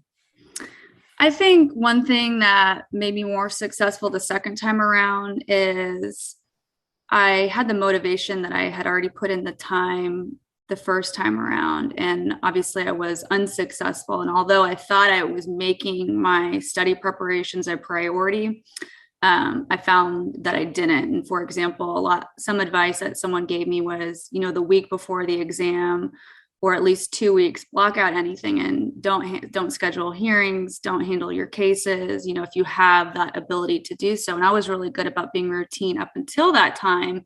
For whatever reason, as family law seems to just happen, you can't control case emergencies. And I ended up getting really just sidetracked and bombarded. And the 2 weeks prior to the exam, when I should have just been finalizing my preparations, I got distracted, I guess is the best way to say it. So second time around, I was not going to make that mistake again twice. And I said, if I'm taking the time out, taking the time away from my family and my kids, then I'm taking this exam and I'm going to pass it and I'm going to make it a priority and I'm going to get it done. And that's what I did.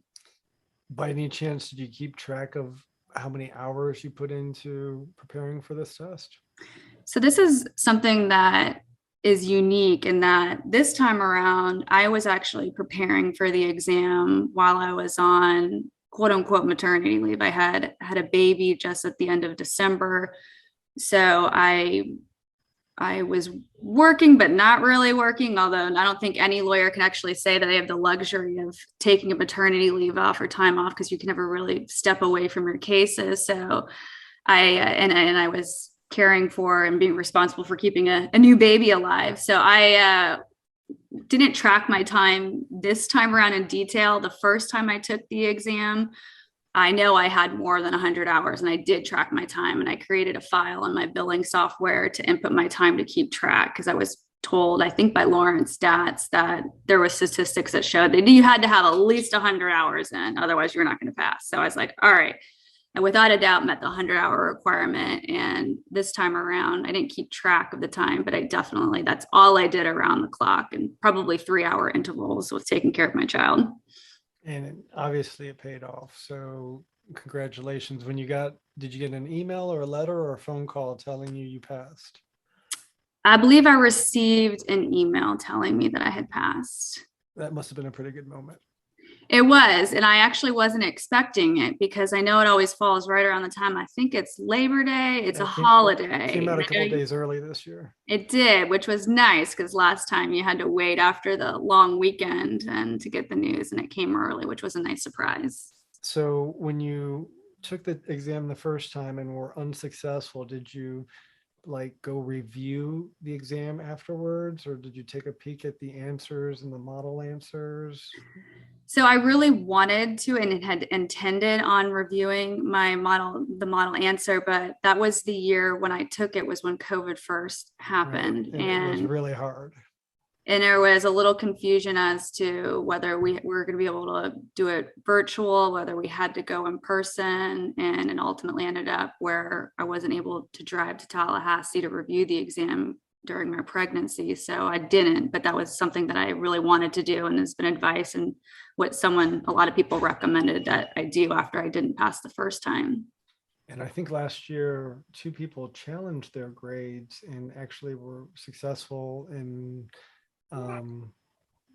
passing when they were told they were failed. So it's definitely, I really suggest it if you can do it. And I know COVID times makes everything a little more hectic. I know the test during COVID times, you were monitored. You didn't go to a central place, you did it remotely. That was stressful, yes. Someone was staring at you through your computer as you took this test. I don't know what's going to happen in the future, but was there a preference did you prefer going and traveling live or just doing it from home, being monitored? I think that they both have pros and cons. I think it was really stressful, just the uncertainty of the technology, whether my exam would upload.